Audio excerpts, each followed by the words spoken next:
What's up, everybody? How's it going? My name is Jack. Welcome to my channel. I am so excited for tonight's stream. We did our sleepaway camp stream last week, and now tonight we are going to watch a cult classic, a movie that changed the way that we view slasher movies. 1978, Halloween, John Carpenter's Halloween. This is out of the handful of horror movies that I first started off watching. This is one of those movies that still chills you to the bones. I mean, I'm sure if you're in the chat, hello everybody in the chat, you're here because you know how impactful this film is. Made with just a minimal amount of money, a very small budget, yet it still packs a punch in today's day. And it's spawning sequels, other timelines, all this other good stuff. But to me, what I've always felt with this film, and every time I go rewatch this film, I look at it, especially watching this first one, as a standalone movie. Now, before we jump in, I have a guest with us. So I'm going to bring him in 1 second. But I want you guys to try something tonight.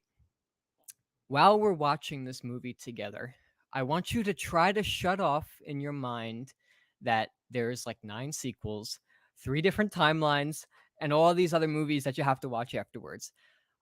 Try it. It's very, very, very hard. But if you can get into that almost meditative zone when you're watching this movie and you watch it not knowing that there's any other sequels, just watch how much of a masterpiece this movie is just as a standalone, okay? That's my little homework assignment for you guys today. Thank you guys so much for joining us. Tonight, I have a very special guest joining me for this journey back to Haddonfield. I've got Eric with Bearded Entertainment. Hello, Jack, and hello, everyone. Thanks for having me back, man. Absolutely, man. We had such a blast on that sleepaway camp stream. I was like, I got to bring him back on. Oh, yeah, it was so fun just watching Dustin's reaction. Dude, I have rewatched that clip, I think, over 50 times. The little 40-second clip. Oh yeah, my fiance isn't into slashers. She's not really into horror or anything like that. But I showed her that little clip of his reaction, and Yeah. she almost was curious about the movie. Oh, But yeah, yeah? I've watched that little clip a lot too. It's just his reaction and it's just It's gold. It's perfect, man. Who do we got? We got over here. We got Grasshopper Studios in the chat. What's up, Valerie? How's it going? It's good to see you. Let's see. Eclipse Studios. I see Eclipse. You made a comment saying you're gonna binge watch the Slash trilogy that I made. I hope you enjoy that. You let me know what you think of that. That's super awesome that you're gonna jump in.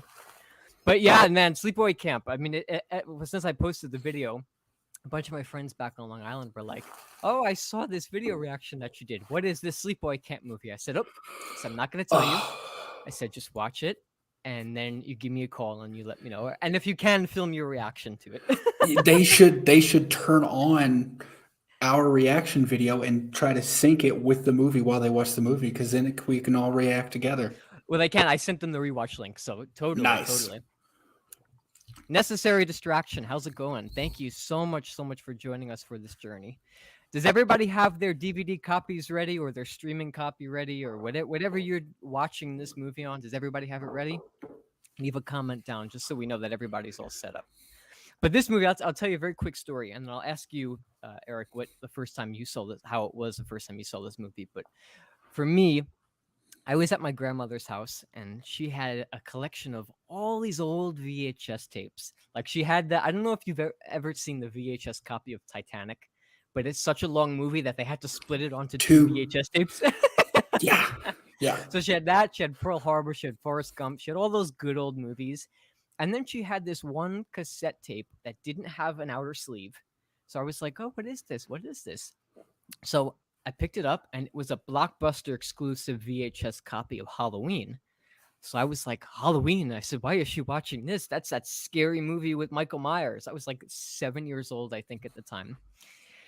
So for the longest time, I like would pick up that VHS and I would look at it like, should I watch it? Should I put it in? Should I face my fears with this? What's up, Jacqueline? How's it going?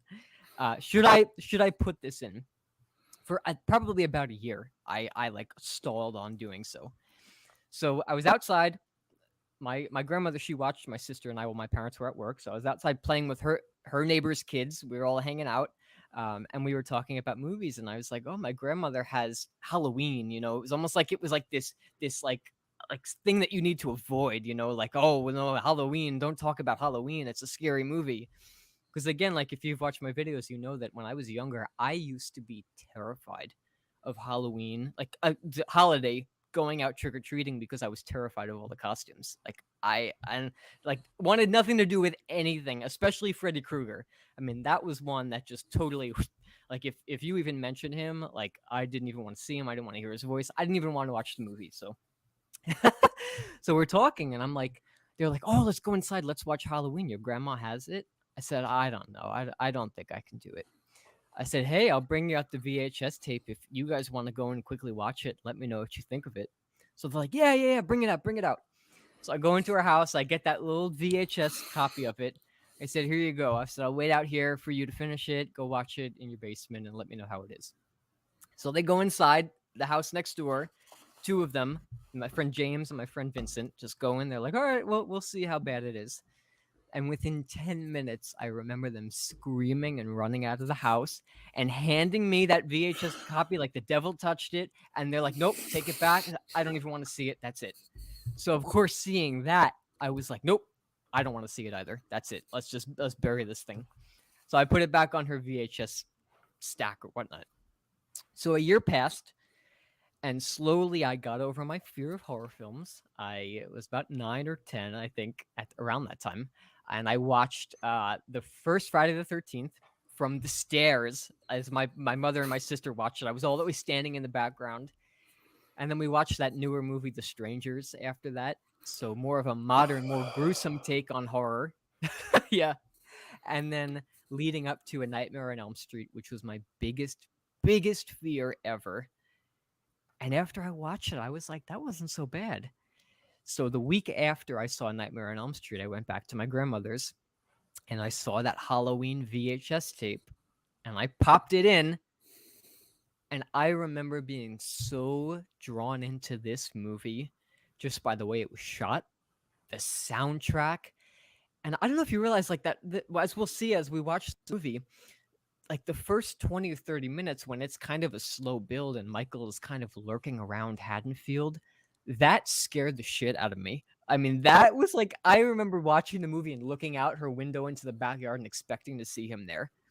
The way that John Carpenter shot this movie it's outstanding, man. It's like you cannot even compare this to. I mean, it's a slasher. There's many slashers out there, but there's something so unique about this one.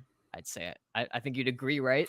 Oh, 100%. I Yeah. think, and you mentioned the slow burn aspect, and I think that's something that Halloween did, especially the 1978, the original. That I don't know, the suspense, like, it's horror, but it's also a suspense, and, like, just the build up to everything is so crazy. It makes it just 10 times worse. Like, if he were to just come out and, kill someone, which is honestly, I find this one a little scarier than, like, Halloween Kills, for instance, Oh my gosh. because there's so much suspense in it, like, you don't know. I mean, and even though you've seen it, you don't know how long he's gonna wait. You don't know what he's waiting for. You don't know what he's gonna do. And when he finally does it, yeah, it's so much worse because you had to wait all that time to see it for it to happen. So, 100%. I mean, Michael wasn't the first slasher, but I think he definitely is the. I think He's he's earned the. his spot. He's Oh, earned he's his like the place. prototype slasher. I think he's up there. I mean, I think he actually even surpassed because he was like number 2 in kill count. But I think he just with Halloween Kills he surpassed Jason. So he Oh actually has wow. he has more kills than any slasher considering all the movies. Wow. But I mean, when you think of slashers, you can't think of it without thinking of Michael. Of Like course. you can leave some off, but you can't think of it without thinking of Michael. And this movie just it's kind of like Scream, how Scream reinvented, horror. I think Halloween reinvented the slasher because Absolutely. we already had Leatherface. I think we already had like Black Right. Psycho. Christmas. Yeah. Black Yeah, Christmas. Yep. so we already had slashers, but I think Michael just in Halloween just reinvented the slasher Yeah. and made what I consider to be one of the most perfect slashers out there. So and with almost no like special effects, meaning like blood or anything, man. yeah, they didn't have the money for it. Yeah, I yeah. think they shot this thing with like 320,000, which sounds like a Somebody said that. lot. Somebody said Eclipse Studio said 325,000. Yes. Yeah, and to keep that in reference, like Halloween 2018 shot with like 10 million. So like yeah, and Nick Castle played the Shape. He wasn't even an actor, from what I Right. understand. He was just a friend of John Carpenter's, and he's more known for his writing than he is his acting. But like he came in and made perfect Perfect. the perfect Michael Myers. Yeah, and up So until James Jude Courtney in these newer ones, I still felt like there was something missing from all those sequels. James Jude Courtney in these new ones, he really nails it. I oh, have he to say, does. he really nails it. But like he again, it's like old movies like this that have stories like that to it. Like, oh yeah, he was just the director's friend, and we just threw him in, and look, it turned out to be a terrifying movie. I love stories like that. Oh, 100%. It just shows when you have like a minimal budget, you have to really think about how you're going to utilize this budget and how you're going to make things work. When you have $10 million to just throw away, you're like, yeah, let's just make it as gory as possible. That'll shock people, this and that. But with this, I mean, it almost was like an independent film. I mean, the way you watch it, it feels like that. Like somebody just shot this movie for the sake of it. Minimal cast, minimal budget, minimal special effects, but it works for sure. It works so well. Was he necessary distraction says, wasn't Nick a cameraman or something? I don't know. Do you know if he was a cameraman, Eric? He's a writer. I know he's also a director. Like he wrote Escape from New York. Oh, that's right. Yeah, he's more known in the film industry for his writing, and I think he was also a director, but he was in the movie industry. He wasn't an actor. I'm sure he helped out. I wouldn't be Oh shocked yeah, if he helped out behind the scenes or something like that. Maybe you're right, necessary. Maybe he was like helping with the camera or something like that. But yeah, that's I Escape from New York, man. I never think of him when I think of that movie. It's so yeah, he bad. wrote it. I know it's nuts. So yeah, but like it's crazy to me that he's known for all this, but then he comes in and he's one of the most iconic slasher actors of all time because he's Totally. also in Kills, he's also in Halloween 2018. Like he Yep. plays the Shape in a few scenes. Like it's kind of like I don't think they can make a Halloween movie a true like good Yeah. Halloween sequel without having him in there just a little bit. It's like Stan Lee in the Marvel movies, just like he's the creator, he pops up. He's got to be there or Yeah, just something is missing. totally, totally. Awesome. Alrighty. So everybody in the chat, just say it one more time. You got it all set. We're gonna start this movie now. We're gonna watch the whole thing from start to finish, and then we're gonna talk about it for a few minutes afterwards. Thank you guys so much for coming in. I'm super pumped, man. Me too. I haven't watched it in a long time, honestly. Yeah, totally. All right, so I'm gonna press play. Make sure that your screen is going. Just let me know if it's moving on your screen. All right. All Okay. right. So we're gonna go in 5, 4, 3, 2, and go.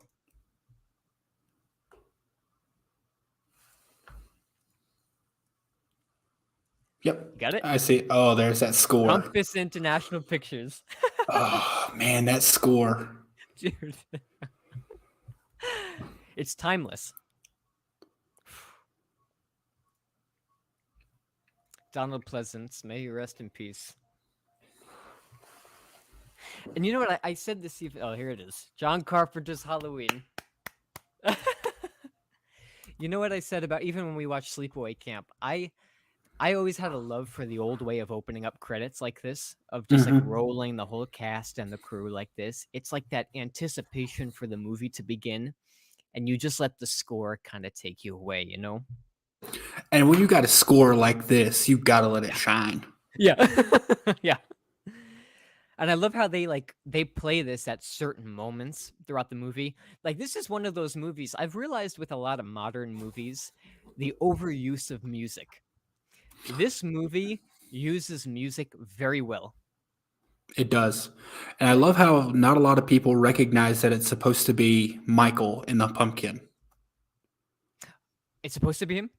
If you look at the right eye and the nose, it's supposed to be Michael holding a knife. Oh. And What? on the new one, Halloween Yeah. 2018, they make it even more obvious.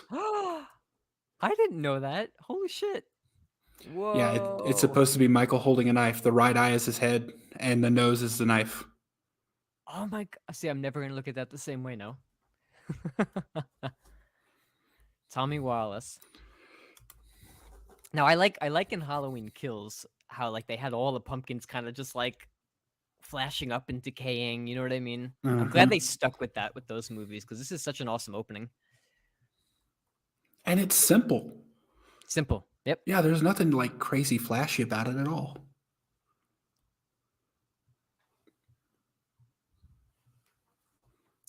1963. Cheers, everybody.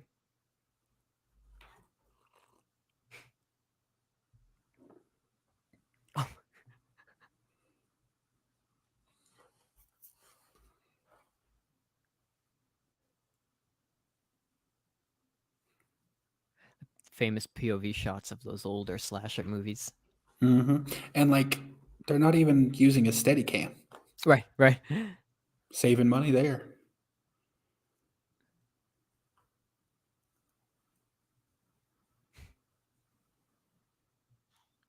Judith. Right, Judith? I think that's Judith, yeah. Yeah.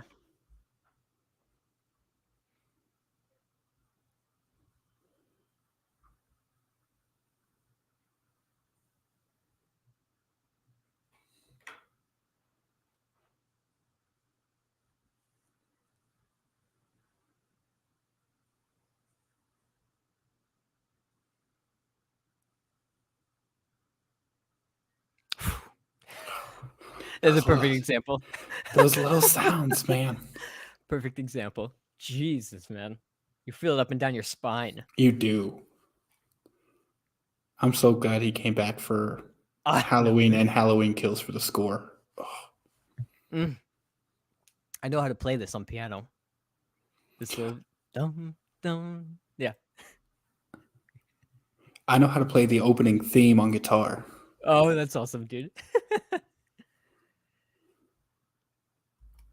Oh, wow.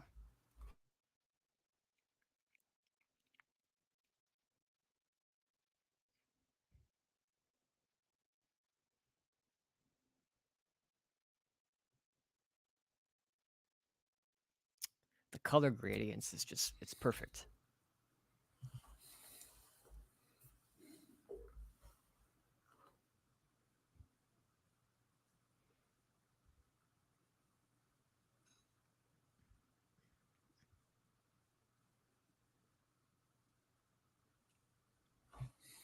That was quick. That was like, That's very oh, fast. oh, 2 minutes down.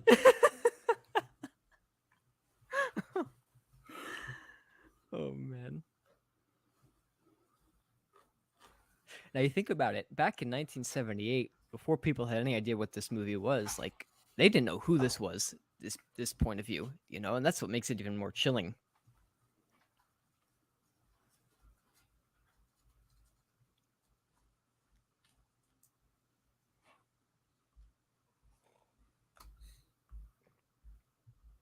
Necessary is like he's so proud of himself.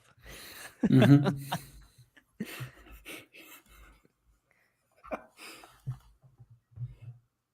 Oh, Eclipse says all the pumpkins and kills are supposed to represent the whole town affected by Michael. Interesting. I didn't know that. I didn't know that either.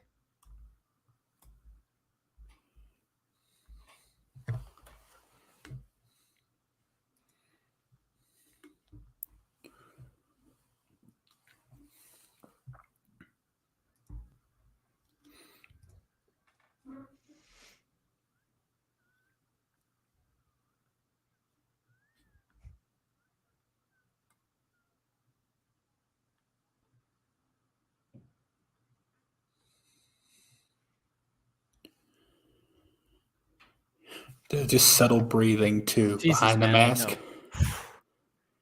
Eclipse says the opening of Michael grabbing the knife is Deborah Hill's arm. I for some reason I think I knew that. Did you know that? I don't think I did. Yeah, that's very interesting. Thanks, Eclipse.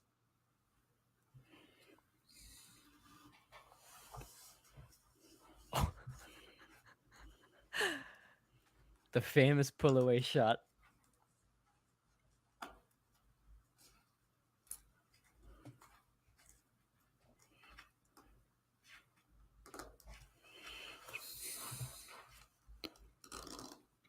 What's up there?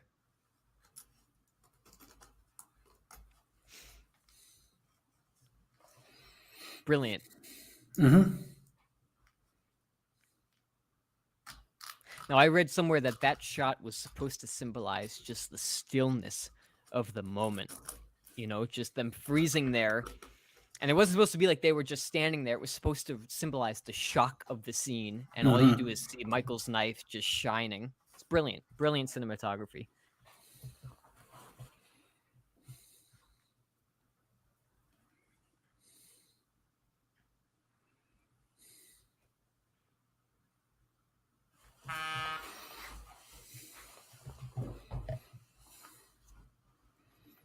Good old Dr. Loomis. Oh, man. What an icon. And Absolute Nurse icon. Marion. I know. They did her so dirty in Kills, man.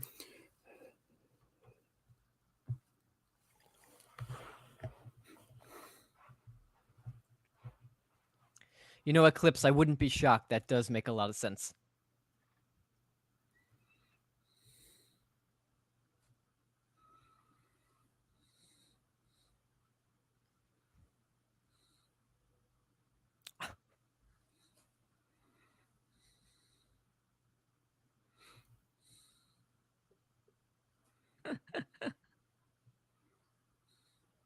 Oh,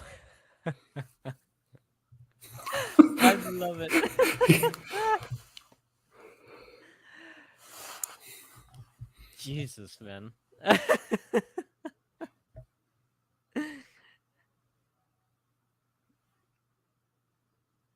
Oh, wow.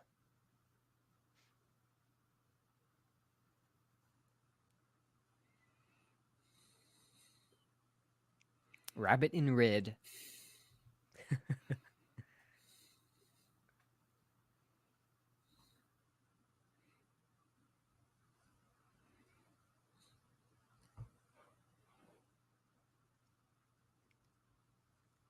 The way he delivers it is almost like he's been asked this so many times, and he's just like, no, nope, nope, whatever. It's like he's just been worn down by these Yes. past 15 years. Oh, yeah. Oh, the shot of them walking in the rain. Oh, my.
You'll probably hear me say this like 10 times tonight, but the color gradients of the night scenes in this film, the lighting is perfect, man. Like I see so many modern movies that don't get night lighting right. This film does it so well. I love that while they did do Nurse Marion terrible in the new one, they did a great callback to that Oh shot. my, yeah. I did love that. Yes, I did. Yep. This time he got her.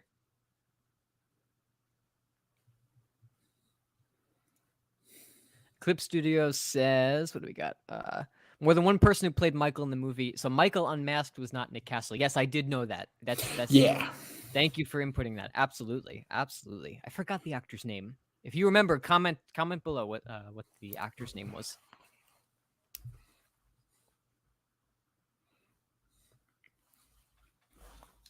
You know, I want to hear more of these scores in Halloween Ends. I do. I would like to hear some of the original scores again. Not revamped, like the originals. Like just throw them in, man. I would love to.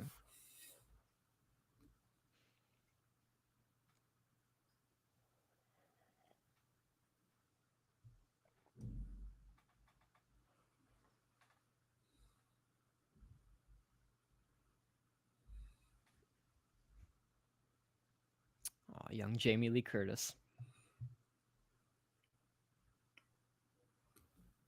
Strode Realty.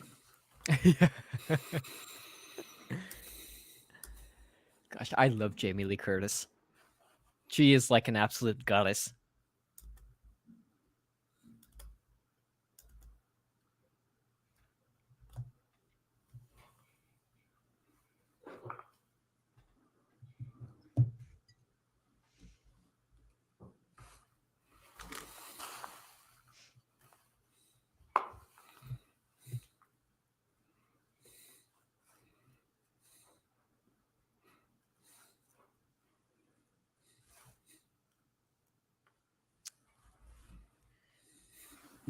Oh.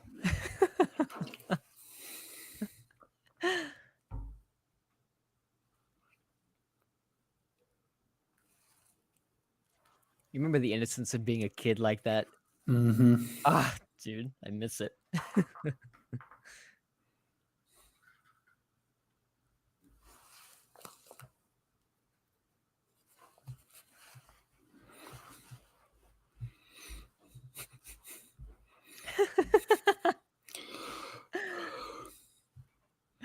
Let's just dissect Lori's life while we're at it.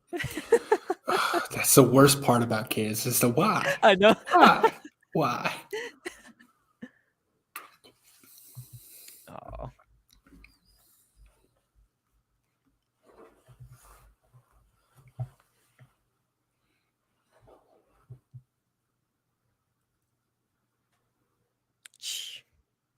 Oh my gosh.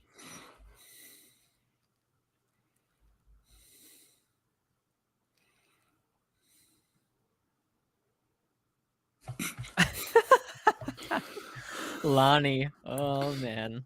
Lonnie, get your ass away from there. Yeah. So good. Just the two of us.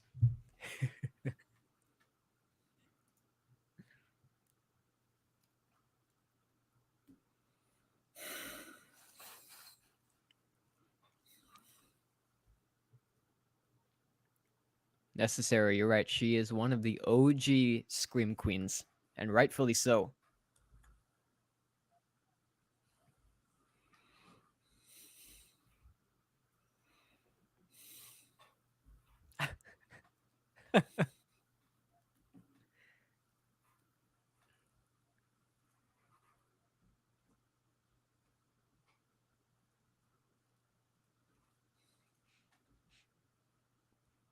Whoa. Now that's what I want to see. I want to see who taught Michael how to drive. Well, wasn't it implied that it was the Man in Black? Oh, in the later sequels, right? Mm-hmm. That's right. That's right. That's right. Yeah.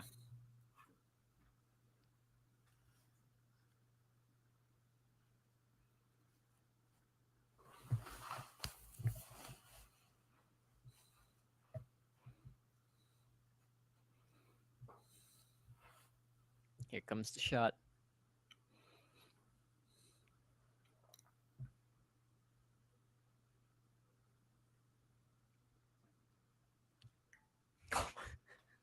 Such an iconic shot. Dude. Oh. Holy Christ.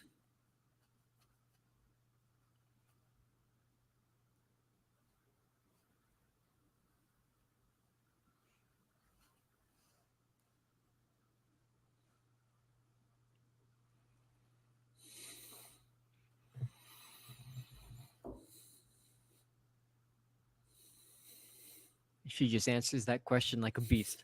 Like, hey, I was paying attention.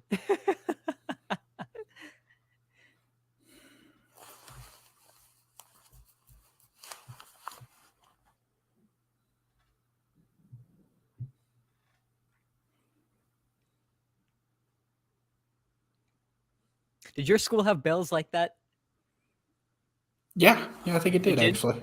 We had like a monotone, doo, No, we had some bells like that. some old school bells. Yeah.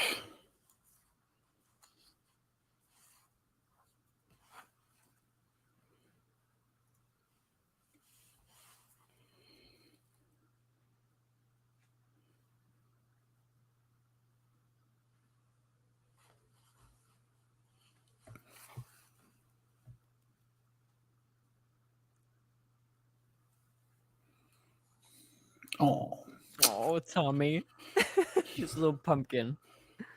This, woo! I remember the first time I saw that, man. I almost fell off my bed. that hearing that noise. that jump scare scared the shit out of me. Like I almost fell on the floor. Oh my gosh.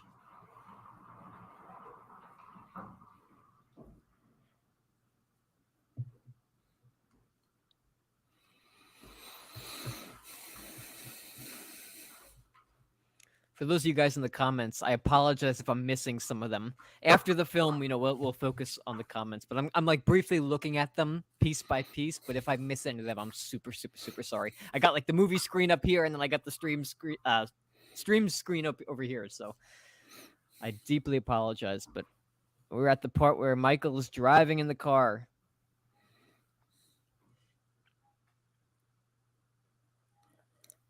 Mm-mm.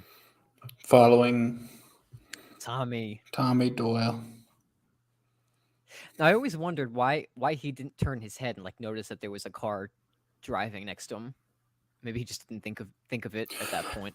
I mean, I expect he walks home like this every day and is used to cars just going by. Probably. Yeah. Yeah.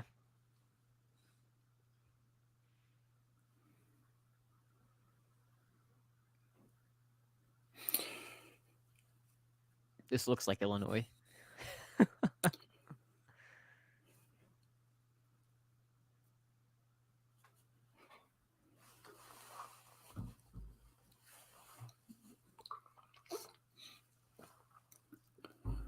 This is a death that most people forget about, but he actually killed someone on the way because he had to kill That's right. the guy to get his overalls or his coveralls. I usually don't think about this death either, but yeah, yep.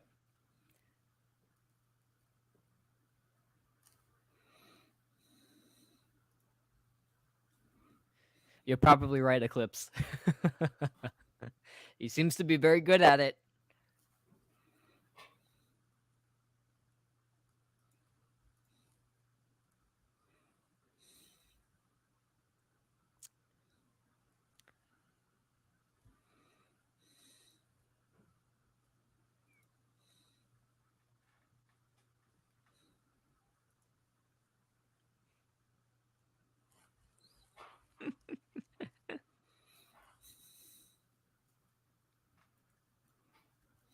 You hear that cheer? That cheerleader cheering in the background? Hmm. So in one of the early promos of Halloween 2018, they had a bunch of cheerleaders cheering that Haddonfield little song. I honestly didn't even catch that. It's like such a subtle little hint.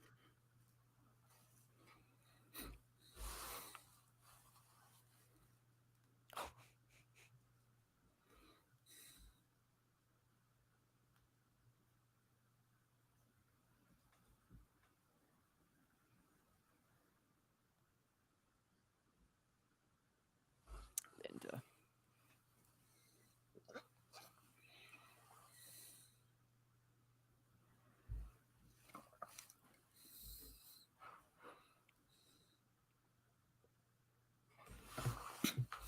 Annie.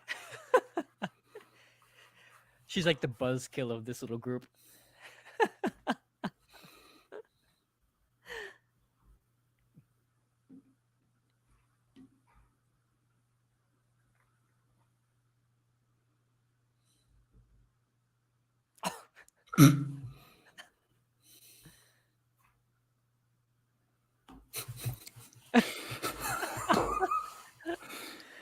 My math book and my English book and this and that.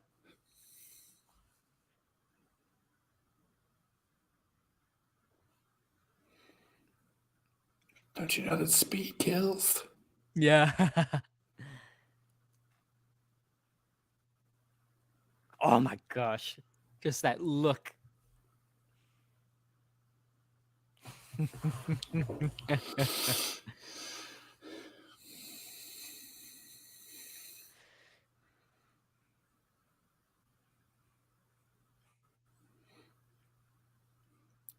It's just moments like these little suspenseful moments that It's that brilliant. just build up. You're like, what's gonna happen? Like the look when he passed and you just like slightly see the mask, but you can't tell that it's a mask that he's wearing. Oh my gosh.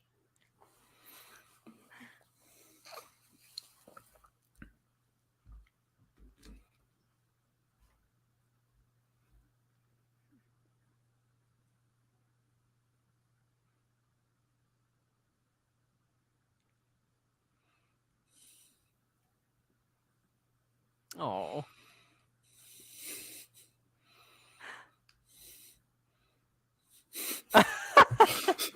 It's kind of a mean thing to say to a Yeah. friend. Yeah. Lori's so innocent here. I love it. And Ah, that's what she's supposed to be. it's beautiful, man.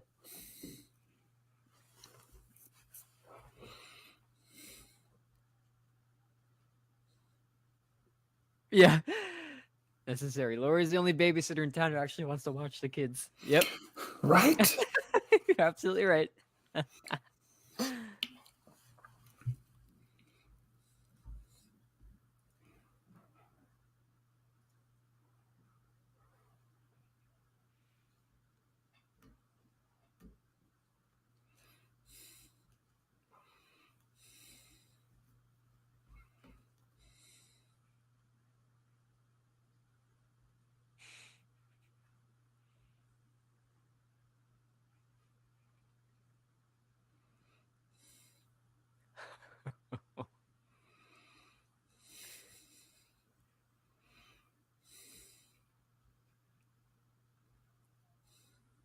It's awesome that that neighborhood literally looks identical still today. I've watched videos of it, and that hedge is still there. That's so awesome.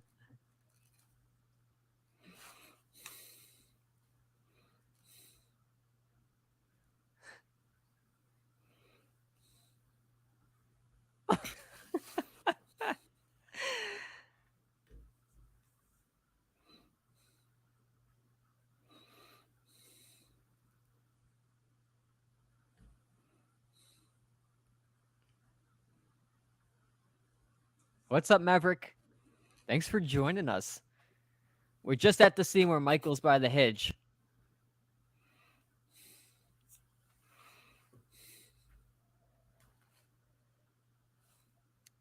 The guys think she's too smart. Oh my gosh. We love you, Lori. There's a reason Lori is still alive. That's Yeah. all I'm saying. Yeah. All I'm saying. You're right.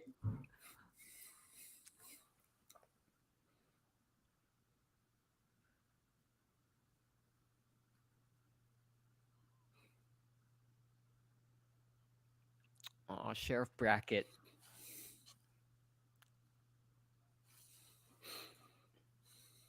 Oh, there's a line. Classic. Everyone's entitled to one good scare. You know, I like how they didn't use jump scare music on him. It's only when Michael's around. It's just little choices like that. Awesome, Maverick. Thank you so much for joining the party.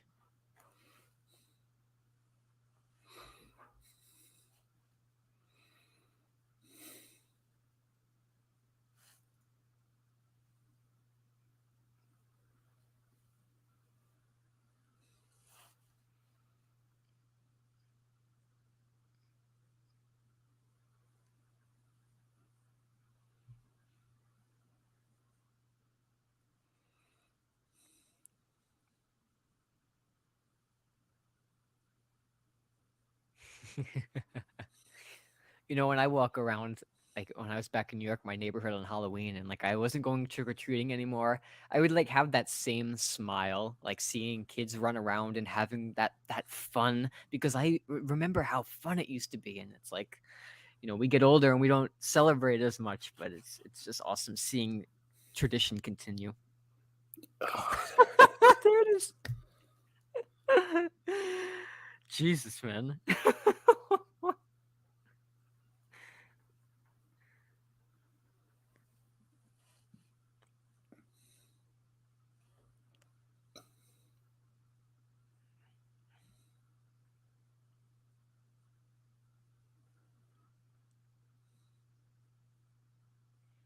Out of every shot in this movie, I think that shot is the creepiest.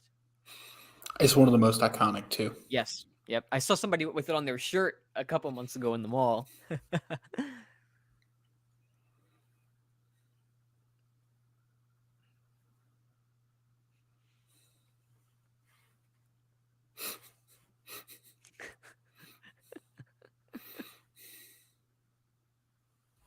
Oh.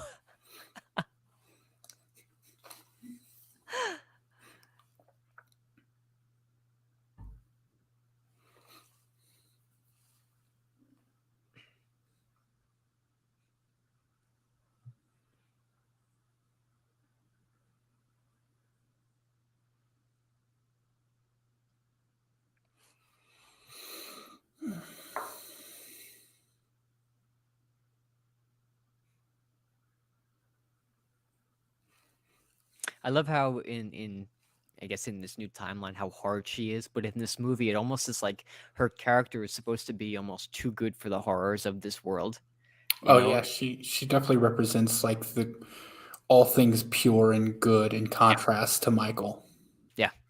Yep. I mean, she like looks over her shoulder because of like it's just awesome. Jamie Lee just portrayed this so well.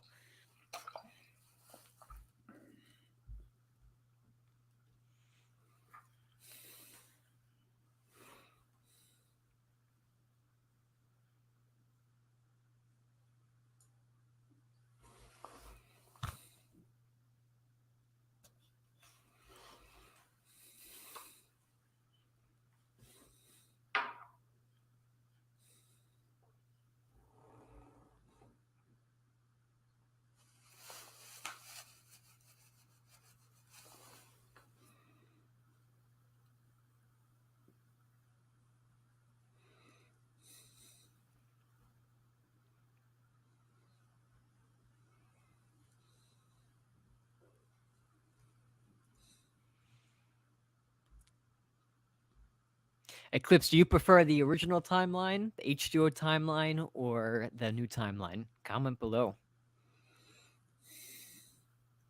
That's a big problem that I struggle with because H2O I know. was such a good movie. It was good. Yeah, it was good. Total 90s feel to it too. Really was.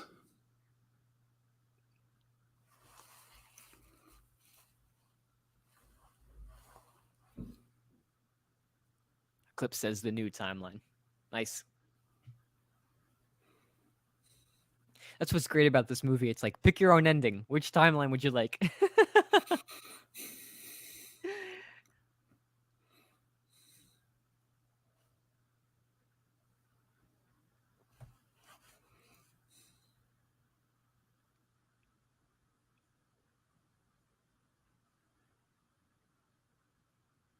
Nice, Valerie.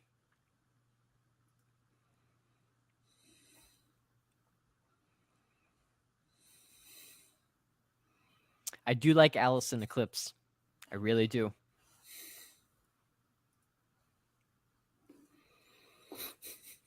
Oh.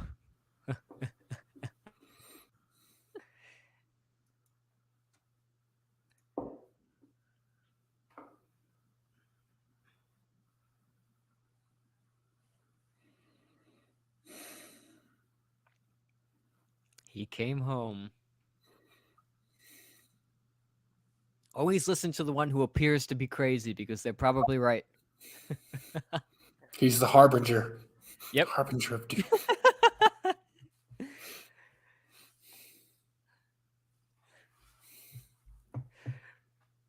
You don't fear the Reaper? Mm-hmm.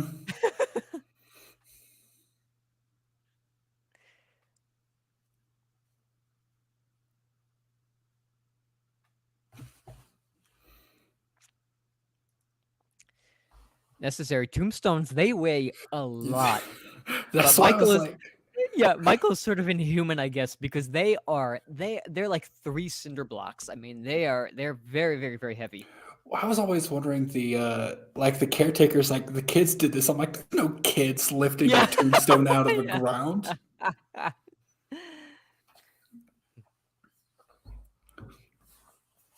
Uh-oh.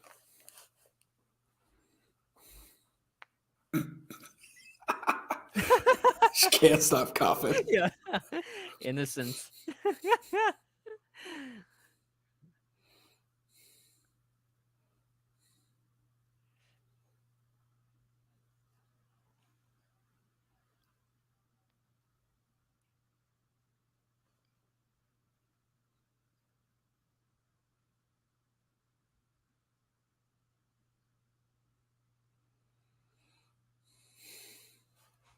How does he not smell? I was about to say, Yeah. when you rolled down those windows, you were hotboxing Dude, that car, when I man. when I was when I used to hotbox when I was younger, my old days, I would smell like skunk for 3 days. So Oh yeah. there's your living proof right there. I'll throw myself under the bus. I don't know how the hell he didn't smell that. Oh man.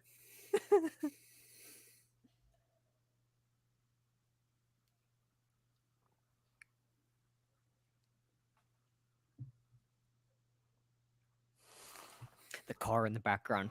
Again, another little hint that not many people would notice. Right out of reach for Dr. Yeah. Loomis. It's just right there. So Yeah. close, yet so far. Woo! Yeah, Cheech and Chong movie. Yep. Up in smoke. Oh man, I miss those movies too. Maybe we'll react to one of those next. Yeah. Poor sense of smell, Jacqueline says.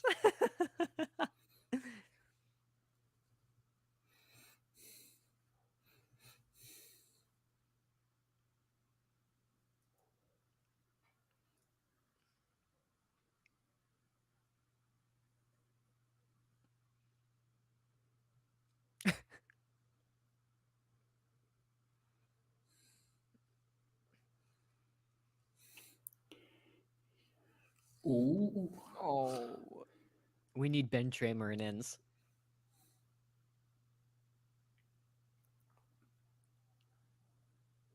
See, Annie's so mean to her.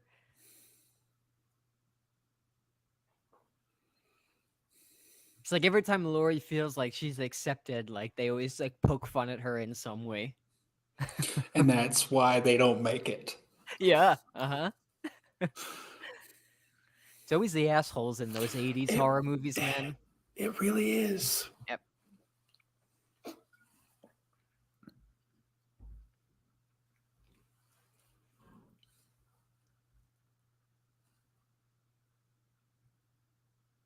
You can hear just a little bit of breathing in the Yep. mask. Yep.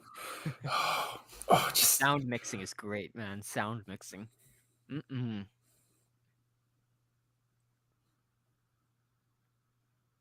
So many other movies have tried to replicate that breathing and it just doesn't work. Doesn't work.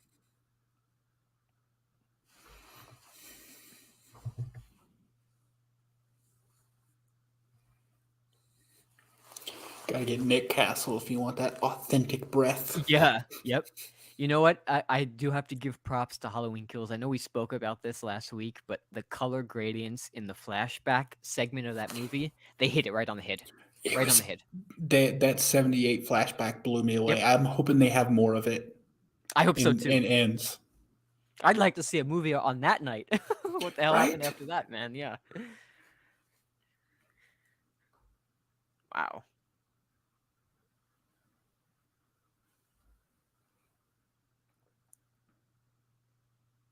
Gosh, this poor couple's house is about to become a crime scene. Mm-hmm. They're just going out on a little Halloween date. They have no idea.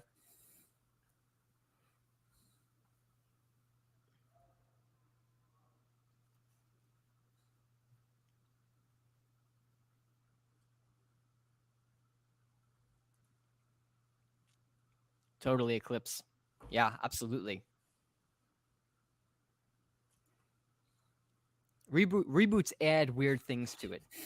They do. They do. I agree, Valerie. It was pretty kick ass. I When the think flash reboots. what? What you So saying? go ahead. When that flashback ended, I was like, no, keep going. I want to see more. I'm just going to comment on the reboot Yeah, comment go that for it. came in. I think reboots are kind of doomed from the beginning because Yeah, you can't just make a shot for shot remake. And usually when they add stuff, it's stuff that they answer questions that you didn't have, that you didn't yeah. need answers to. So they're kind of doomed. And sometimes it's better left not knowing. Oh, the dog when he ate the dog. That was another little Easter egg in the Halloween Kills. The flashback. The dog. It was in there. Damn, man, scary as hell. But like this, like it's better not knowing this kid's childhood. It's more terrifying just trying to formulate in your mind and trying to put yourself in his perspective. Why is he killing? You can't. If you're a sane person, you cannot even imagine it. That's what's so terrifying. Like imagine there were no sequels and this was it. Just Halloween. It'd be terrifying.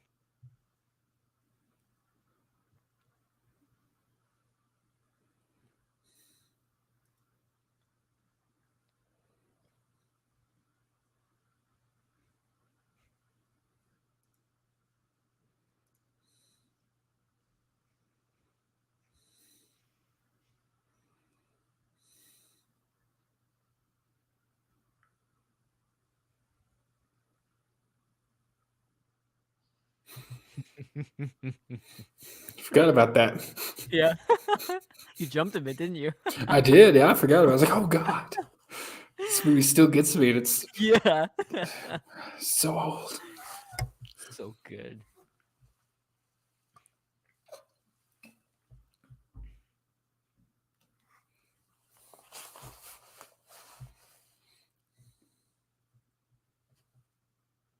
This monologue, I love it.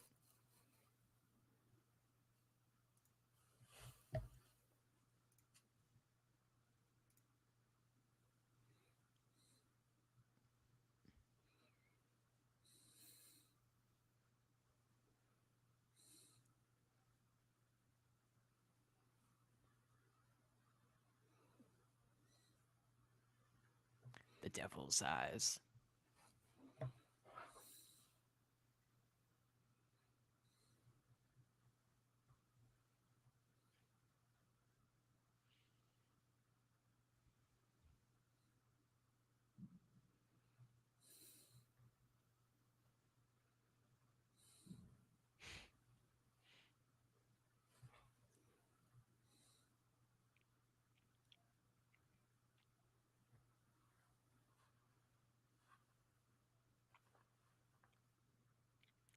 Donald Pleasance has this like eerie stillness about him when he delivers that monologue that every time he says it, no matter how many times I've seen it, it feels like the first time you're watching it again. You're like, whoa, And you're just whoa, man. hanging on every word. He's just Yeah. like every word. You're It's like just poetry, leaning. man. It flows so nice. Mm-mm.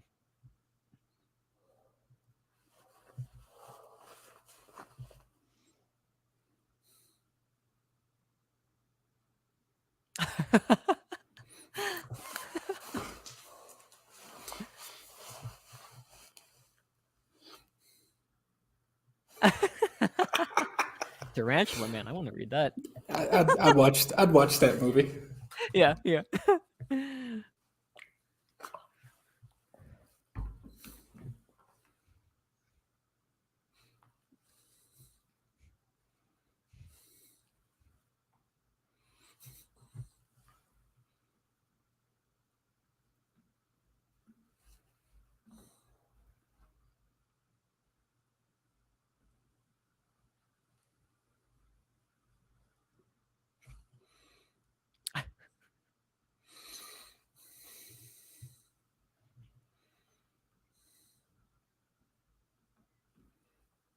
Oh, Lindsay.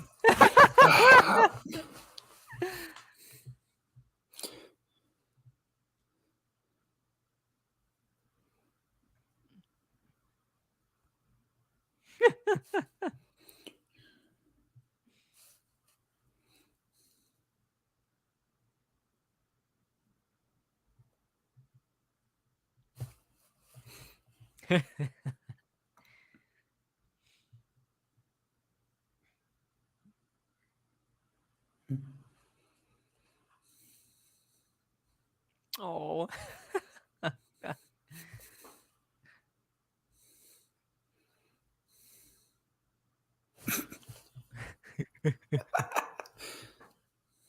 Just rips the blind. Such a creepy shot. I know.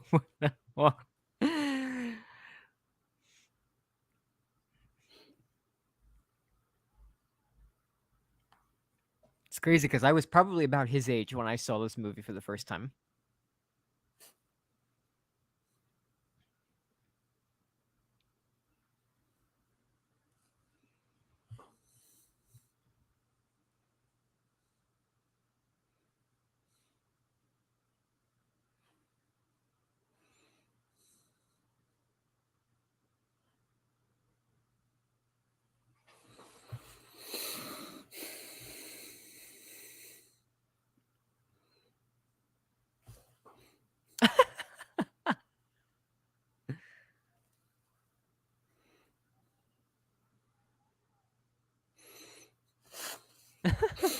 Lindsay could care less. Couldn't care Yeah. less about anything. It's funny because when kids would watch horror movies back then, their parents were like, "Those are forbidden." So they like whenever they're on TV, they're so captured by it because it's like a forbidden thing to them. Mm-hmm.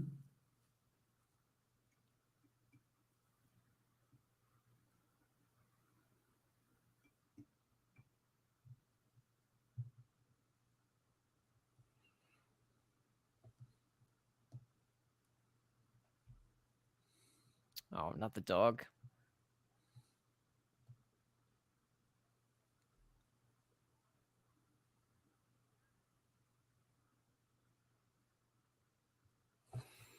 Ah, Re- Jesus, man.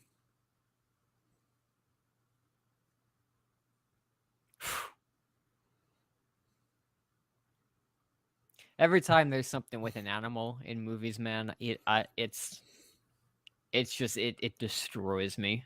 Oh, people care more about animals dying in movies than they do people.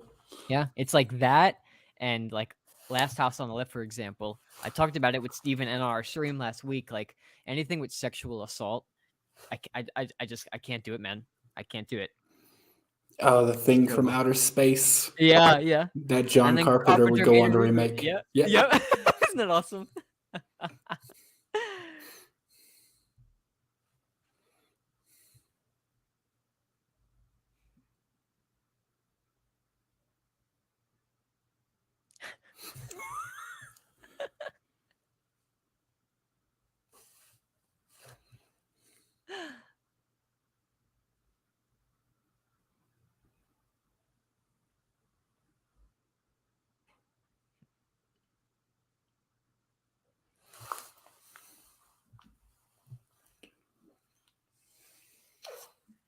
That's right, Maverick. I remember seeing that deleted scene. Yeah, it's messed up.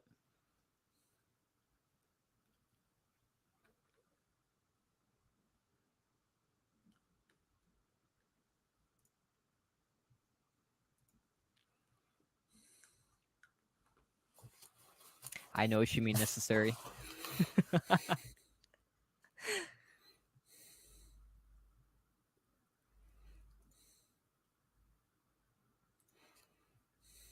I always say my dog understands me more than some people do.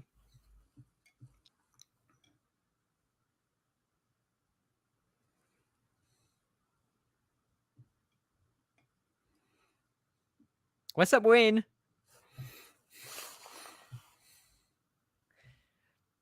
Eric's in some conference room.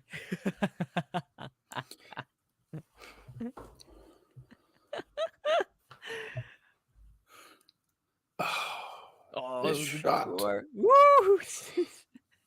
I love how you barely get to see the mask right up until the end of the movie, man. Oh That's my another god. thing that like Yeah. modern movies they don't understand. The more you Yes. show the monster, the less scary it is. So Yeah. he just perfected it. Ewok's Caravan of Courage. Hey, I promised you, Wayne, it's coming. Don't you worry. Add that to our guilty pleasures list. And that's my biggest problem with modern film. And especially, like, I appreciate kills. I like kills. It's entertaining. But for me at least, this is just my opinion. I think sometimes the overuse of gore waters down your movie so much.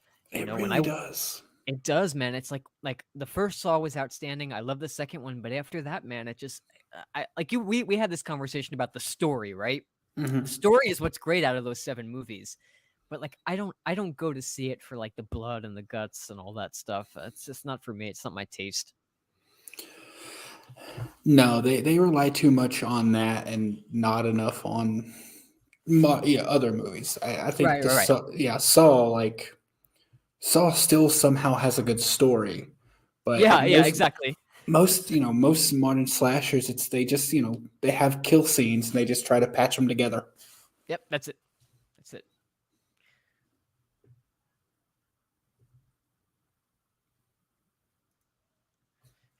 Clip Studio says John scored this film in less than 4 days.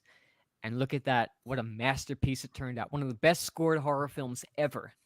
Amazing. Thank you for that input. Oh, she's like hanging out the window. Hmm.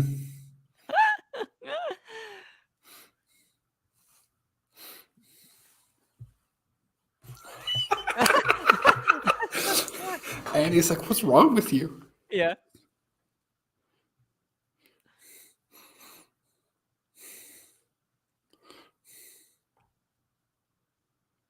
That kid's just seeing her panties Yeah, hanging I was out. about to Like, say, like, you could have put some clothes on before you went out I there. know.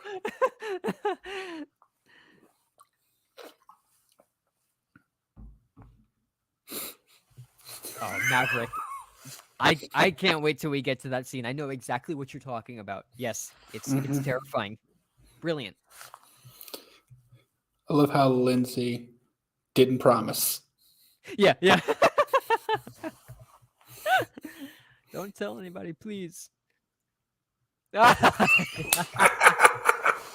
love it.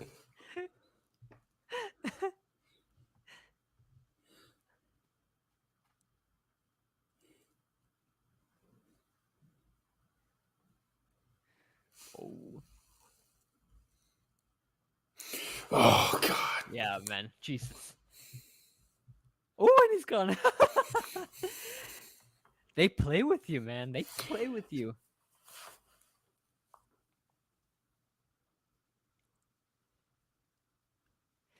I said this in my most recent sleepaway camp video. You could tell in those 70s and 80s horror movies, we were still developing a certain way of acting for film. And you can tell when an actress or actor has a theater background in these early days of developing the craft of film because of how expressive they are and like the way that they pronounce things. It's very different Hmm. than film acting.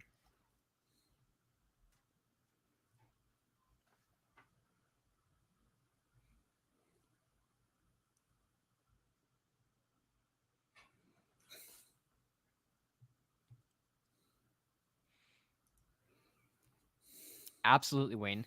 And I have that same VHS tape back in New York, the one that I watched for the first time at my grandmother's house.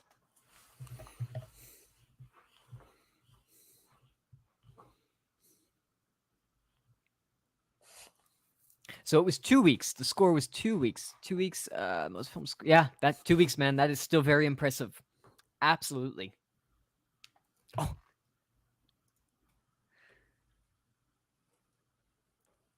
Some of the sounds almost border on sci-fi, I feel like. yes. Yep.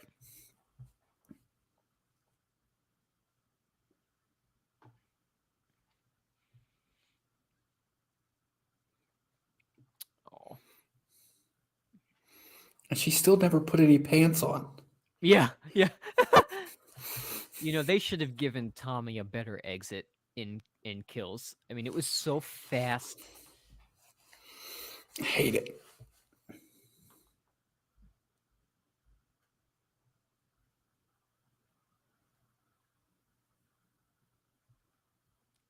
I won't forget Mac Gimme Wayne.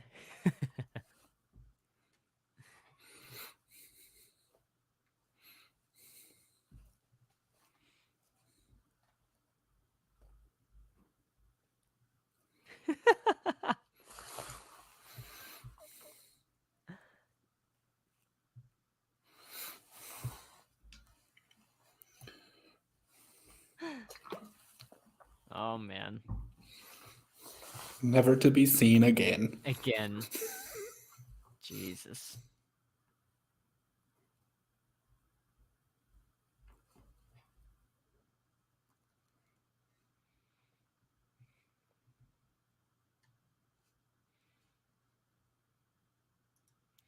Less is more. I always say it, Maverick.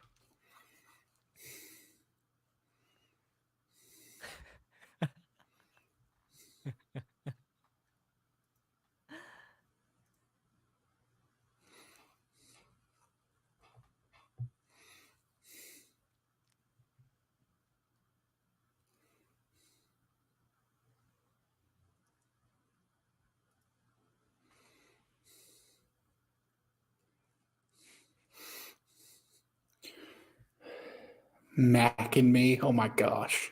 Yeah. Wayne wants us to add that to our list. Oh no. It's supposed to be guilty pleasure. I do not enjoy Mac and me. Jacqueline, I totally know what you mean. Still, when I get up in the middle of the night and I walk around my apartment, I know exactly what you're talking about.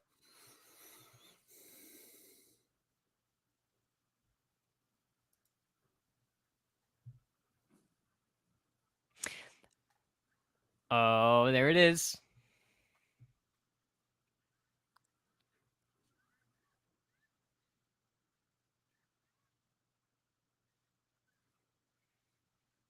Jeez.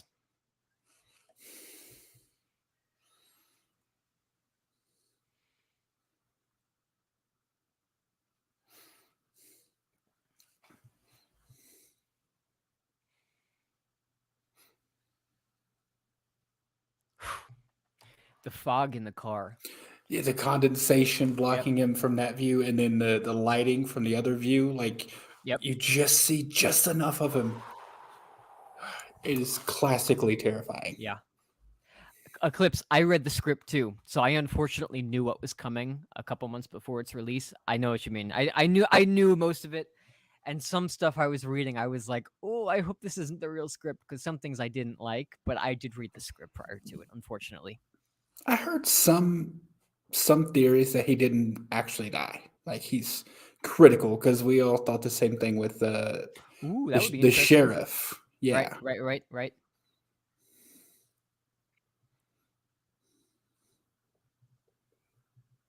I wouldn't be shocked. I wouldn't be shocked. I always wanted a better showdown between, like, from the trailers when you see him looking down the baseball bat. I Yeah. loved that shot, and I wanted a better, like Yeah, a better showdown between him and Michael. absolutely. Oh my god. Woo!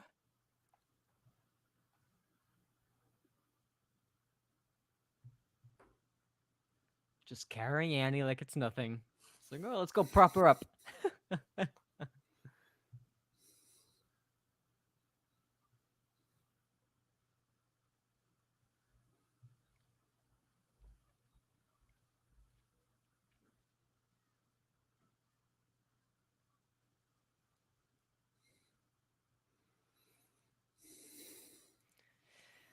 I did know necessary. I did. I'm gonna make a video after I'm done with this stream. I'm super, super, super excited.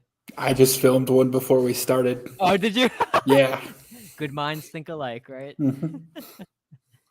Not gonna lie, I was actually here. I got the time wrong because I'm on Mountain Time. Oh So yeah, yep. I thought it was supposed to be 7 my time. Oh, okay. But so I was logged on at 7, and I was like, wait a minute, it still says there's like 62 minutes left. Yeah. So I'm like, okay, well, I can make a video. Yeah. Eclipse, I'm gonna add that to the list. I think I'll absolutely do a stream. We'll see you later, Wayne. Thank you so much for coming. All right. Thank you for your support always. Nice seeing you, Wayne. Oh, here comes that classic line. Yeah, yeah.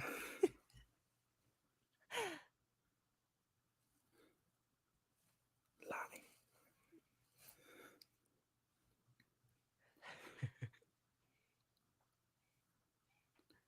Get your ass away Get your ass away from there. So look at the smile on his face. I love it. That's Well, I mean, smart. you got to think he's just been how much stress and fear he's had to have over these Yeah, past 2 days, just getting that little bit of relief, like yeah, playing a little prank. yep.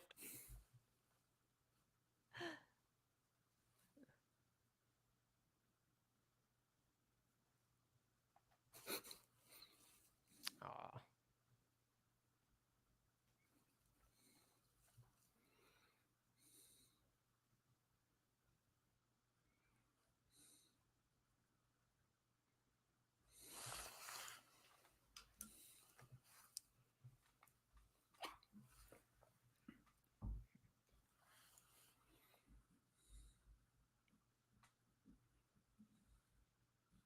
I always love that line. Death has come to your little town.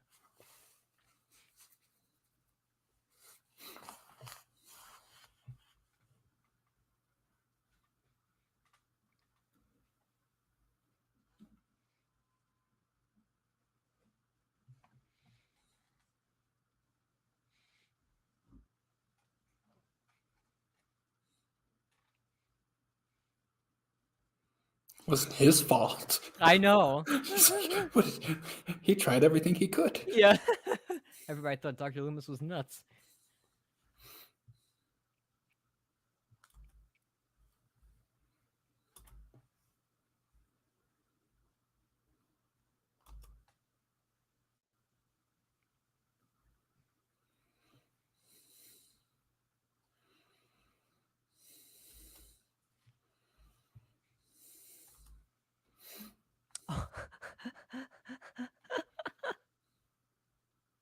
Oh my gosh.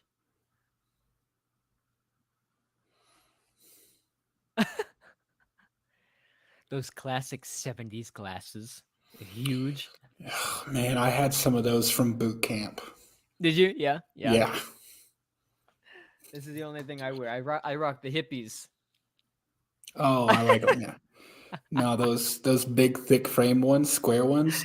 We Yeah. call them BCGs, birth control glasses, because Oh, there's no way you're gonna get yeah.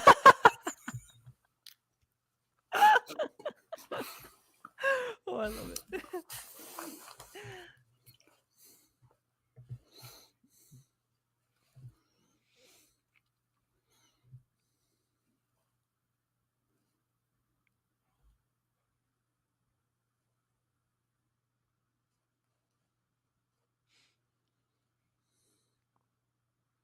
Although this is just some stranger's house.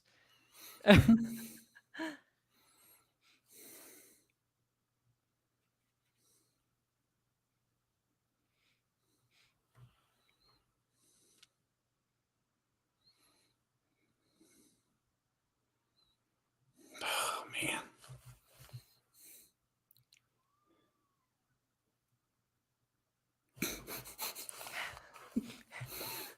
Of course, Laurie would be doing that.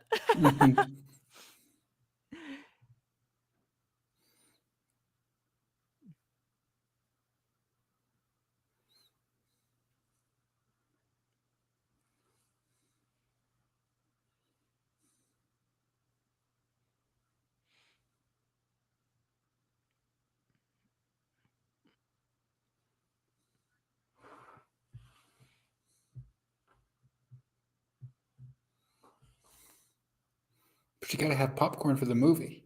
Yeah. Duh. Always more popcorn.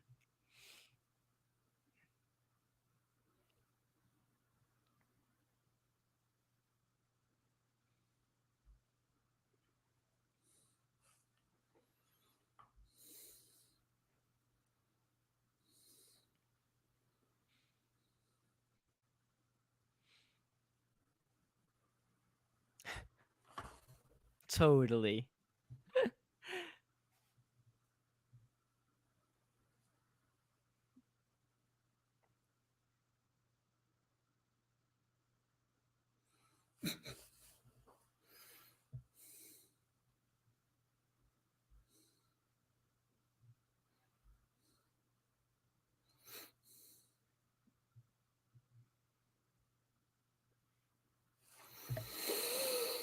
I wonder You how poor, poor late at night. fools.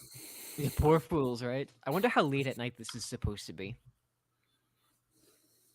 I think like 9, 10, or something like that. Yeah, I think around 10 because it seems like all the trick or treaters have stopped. Are gone, yeah, yeah.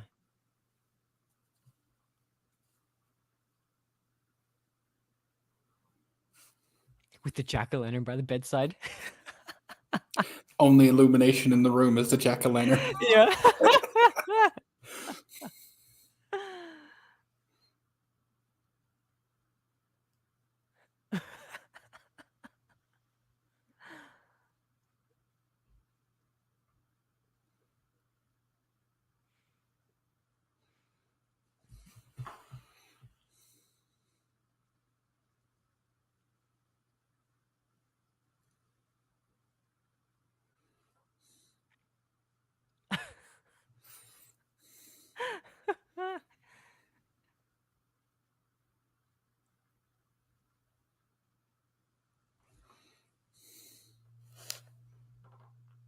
uh,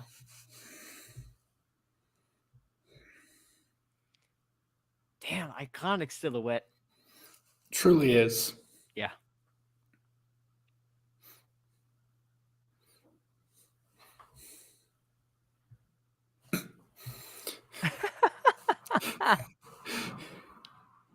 It's like 15 seconds, man. Yeah.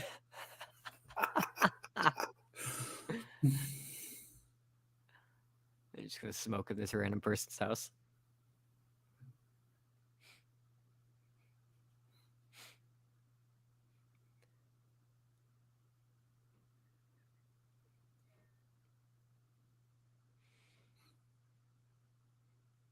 Oh. Now you gotta die. Those are the rules. Yep. He's dead.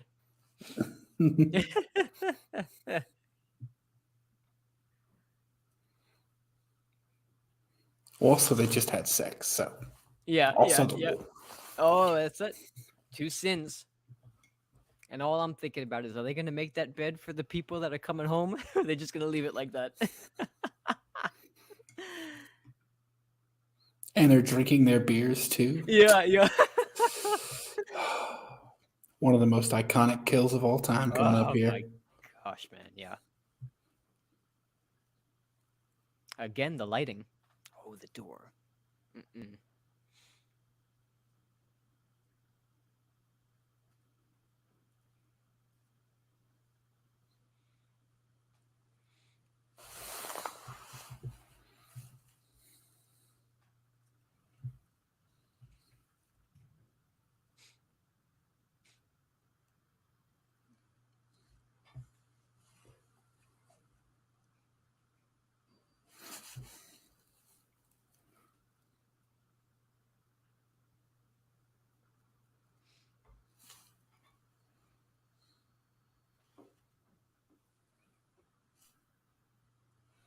Yep.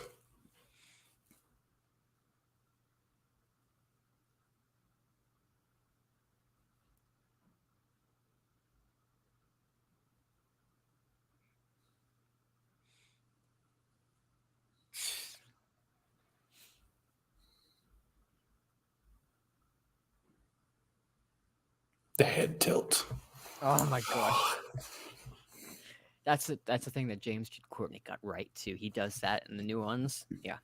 That head tilt, man. Oh, like he's like fascinated with his beautiful work. Necessary. Here's that scene you're talking about. Your favorite.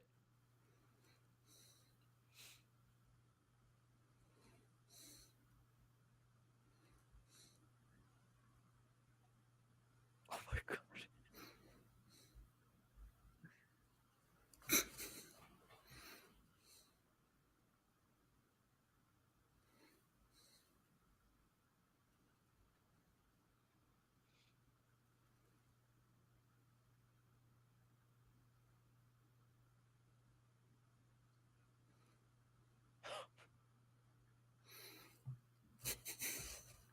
Ghost Bob. Hmm.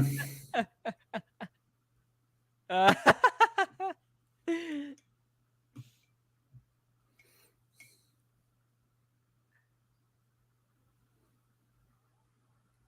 you could tell she's getting very unsettled by this. Hmm.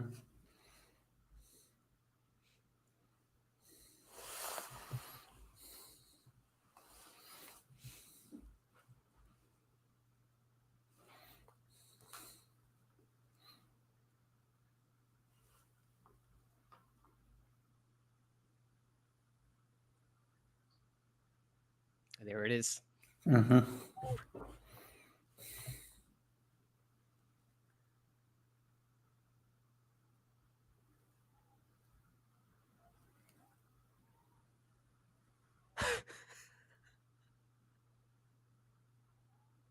Oh my god. It's so bad.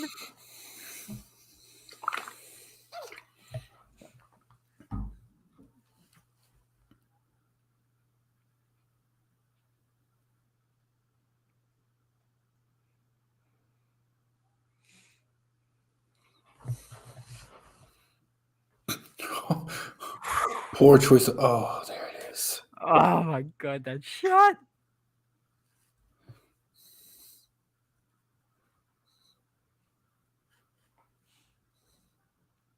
So that deleted scene in the kill script at the end where Laurie calls Karen's phone and he puts the phone up to his ear, that was supposed to be like a modern callback to this shot with an iPhone.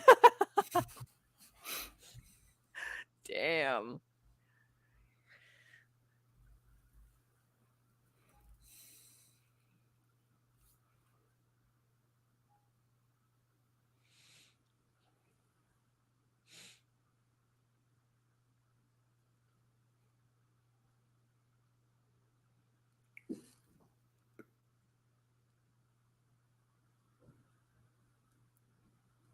It was an interesting documentary I watched when I was younger about heart rate when watching film, and when they got to horror, they covered this scene like from here to like the end of the movie, and they measured people's heart rate while they were watching this film, and it's amazing how film can literally make you feel so much, Hmm.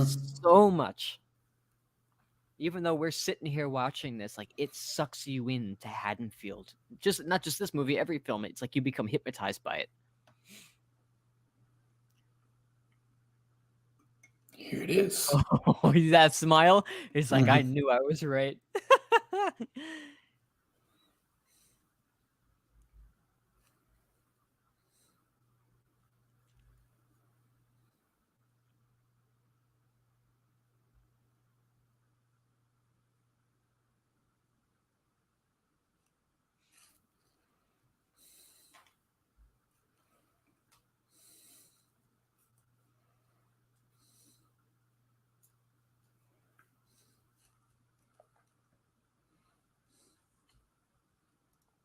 I'm sure it's happened many times. Necessary. I wouldn't be shocked. I think there was a report of it happening in theaters when The Conjuring, maybe. Oh, that's a terrifying movie, man. Oh yeah, James Wan. Whoo! Yes. I mean, there are times when I watched the original Texas Chainsaw a couple of months back, and Sally screaming at the end of that movie. I had to turn it off because I was having like heart palpitations. That is how Mhm. intense that movie is for me. Jesus, yeah. So I'm sure it's happened a bunch of times.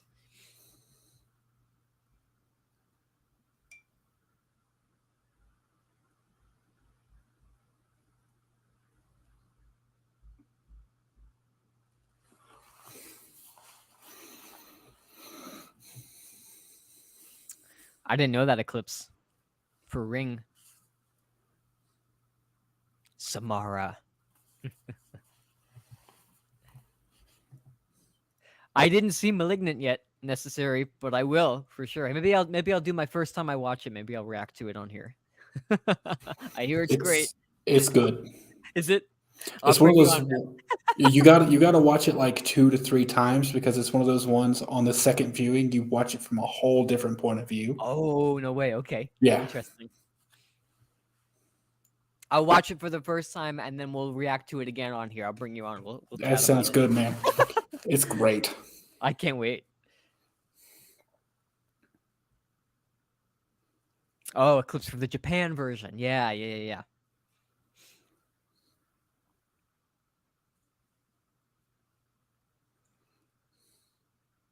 I did like Naomi Watts though in the US version of Ring.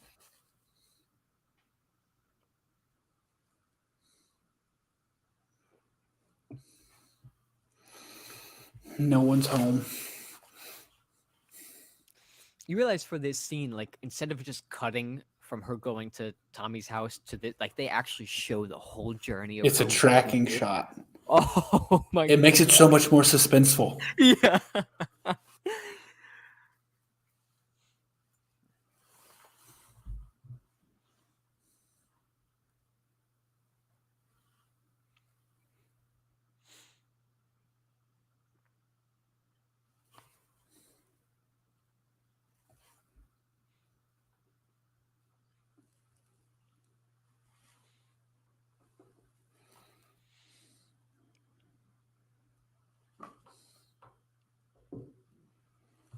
We're in the third act.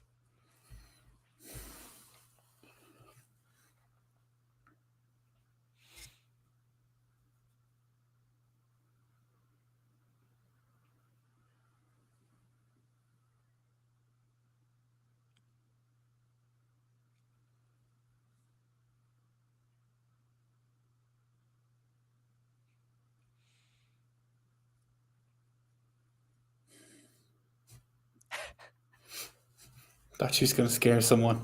Yeah.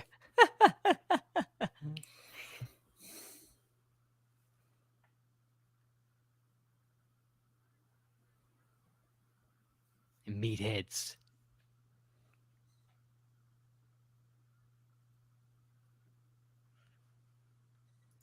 It definitely showcased that soundtrack for sure.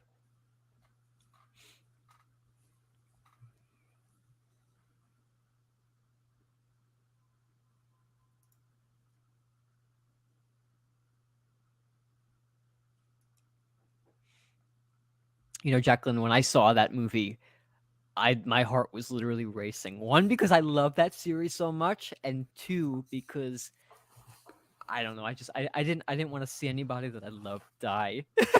And unfortunately, That movie gets Jesus me. man, I was drenched in sweat, like drenched afterwards. Yeah, it's a good thing you stayed home for sure. Mhm. I saw this movie right before 18 came out. The Regal Theater near me back in Long Island, they played this the week before, and I got to see this movie in theaters, man. Oh my gosh, it was like a That's dream come true. awesome. Oh my goodness. I'm jealous. They re-release it from time to time. Look at your local theaters around Halloween time. They might be Mhm. playing it. I wouldn't be shocked.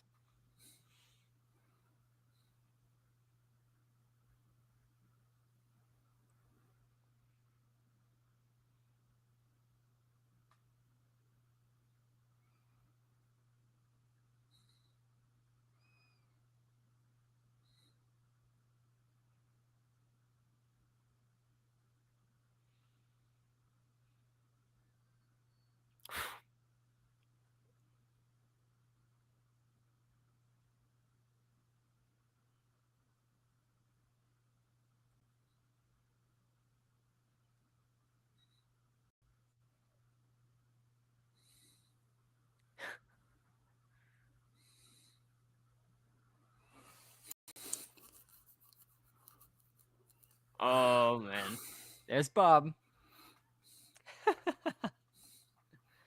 Whew.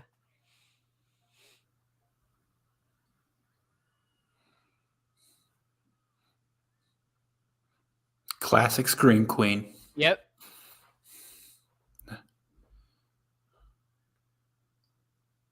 Oh, Here it another comes. iconic shot. Yep. Somebody mentioned this earlier in the chat. Yep, this is Mhm. it. Whew.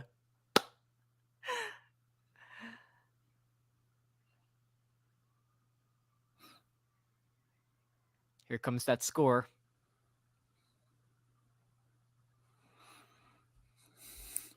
The chase. The shape stalks Lori, right? That's what it's called, I think.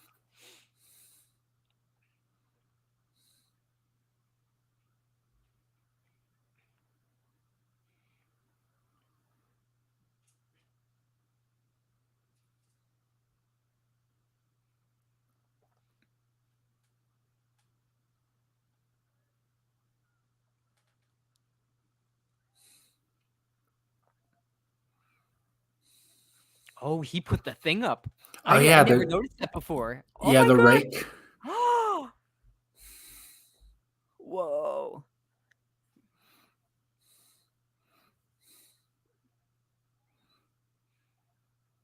Oh Christ.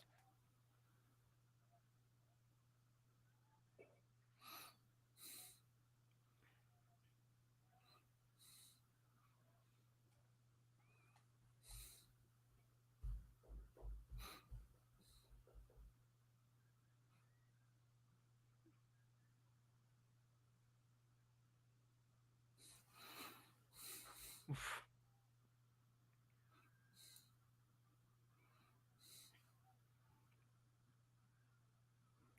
And the lights go off. Yeah.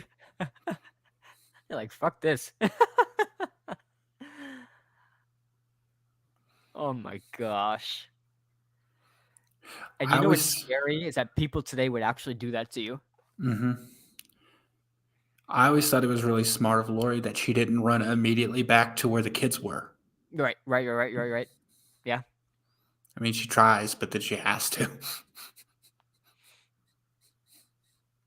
Ooh.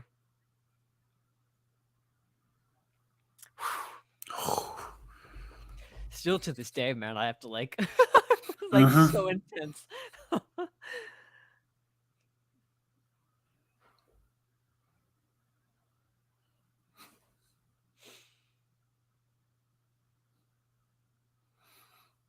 The terror. uh,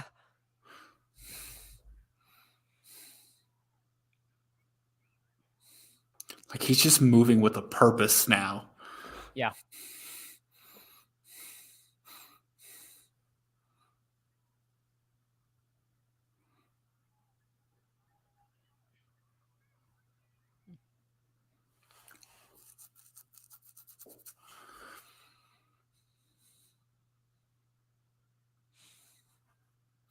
Nope. Oh.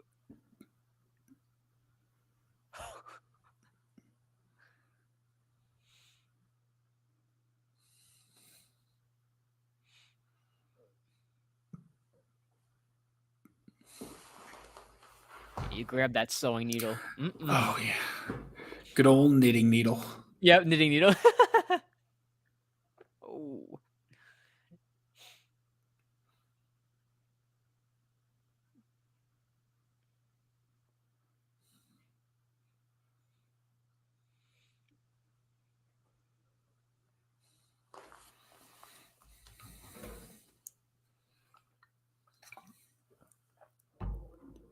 That's another famous shot.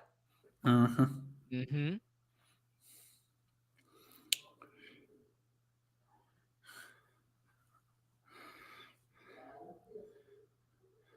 And so is this for like more than one reason. Yeah. Jamie, behind you. Look Yeah, behind you, yeah, yep, Jamie. yep, yep, yep. Damn, I would love to watch a movie with Randy. How awesome would that be?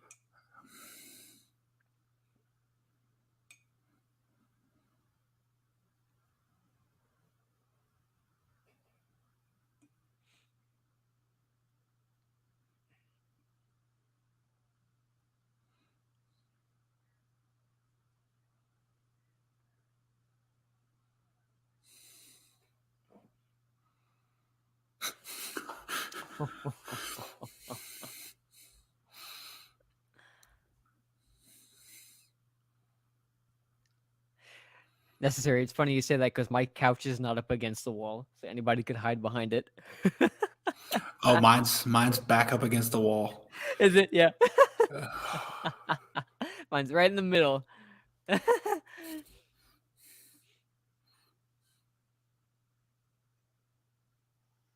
I think this was the scene, that documentary that they showed with the pulse. This was it.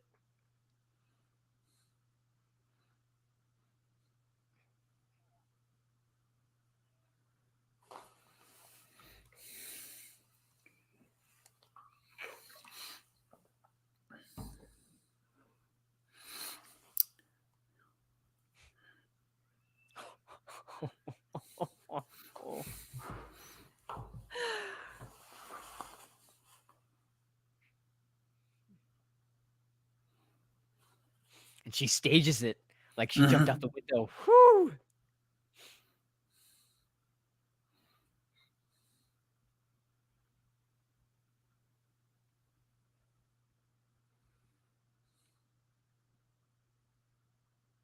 What's up, Steven? Lori's in the closet. It's 2022. You got to come out of the closet already. Craven, something scary. Thanks for coming in, man. Hey, what's up, Craven? Oh, we'll get you on next time for sure. Thank you for your support always. Damn, man, this closet scene. Woo!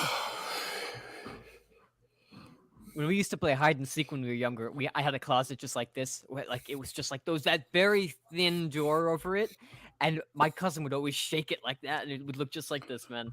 Oh my god. Because of this movie, I never shut my closet doors. Oh, yeah. They're always open. And he just like breaks down all of those little boards. Look at that. Whoo!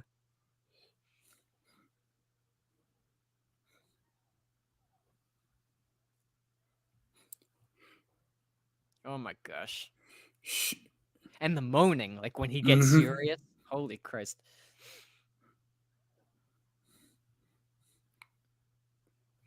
She's got some ingenuity to her. Like she'll make a weapon out of anything. I know. Fight or flight. Woo!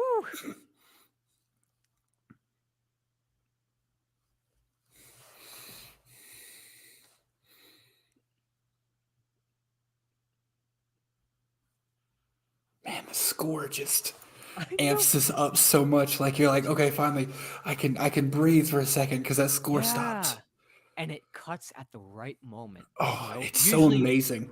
like modern movies would have something eerie over this little part. There's nothing but Mm-hmm. silence.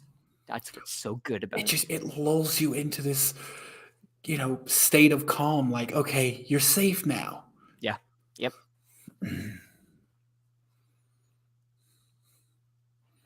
Oh, she just drops the knife. Oh, come on, Lori.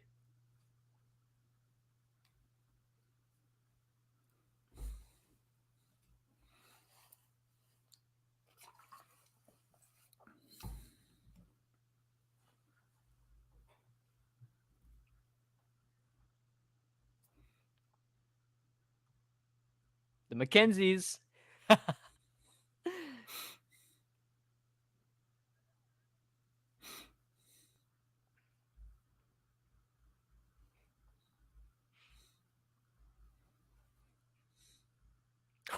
Oh, you're set. Oh, there's so many iconic shots from this movie. I know. Oh my god, the way he sits up. It's like a robot.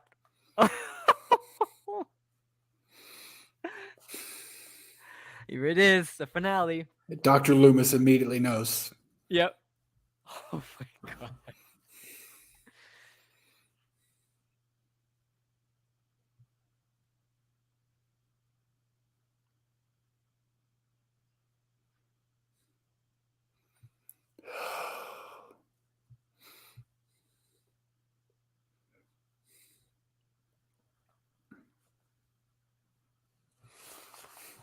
Oh man.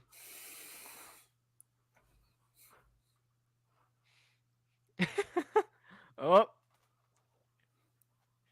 the sounds that she makes when she's choking. Oh my gosh. Oh,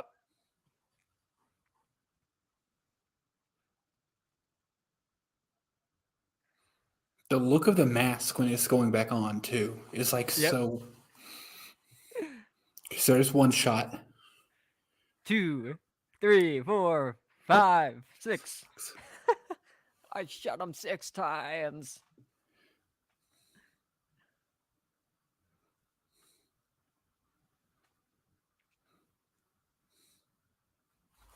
It's the line.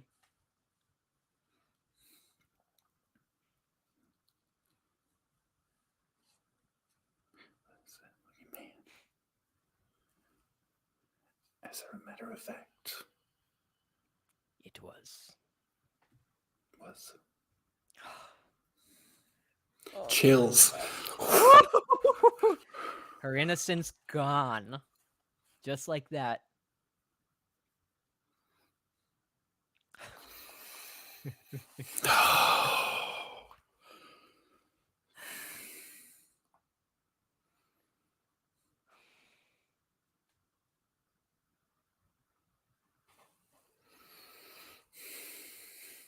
Oh my gosh. Man. You know, Craven. You know where it is.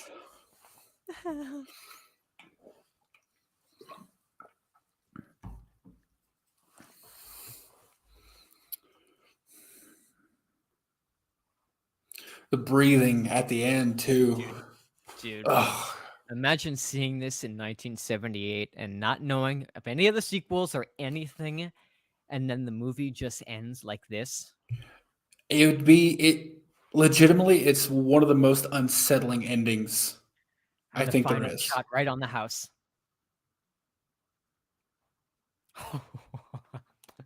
What a film, man. Still gets me, dude. Still gets me to this day. Eric, every time I'm gonna let that score play out in the background. Every time I I know there are sequels. I know there are 3 different timelines. I know whatever. Watching this movie, just as it was intended as a standalone, is so fucking scary to me. Like, he just gets away, and that's it. You don't know what the hell happens after that. Laurie's story is like over in that moment, but you don't know where he is, who else he's terrorizing, if he got away. We know from other sequels, obviously, but this being a standalone, Jesus. It's so good. So your thoughts, man? Again, seeing this for what is it, the 100th time? I Probably like, think it's up there. It's up there. yeah, It's one of the ones I usually do every Halloween. I've got of course. certain like family Halloween movies I'll watch with my fiance, but this is one of the ones that I always watch every year. Yeah, yep, And absolutely.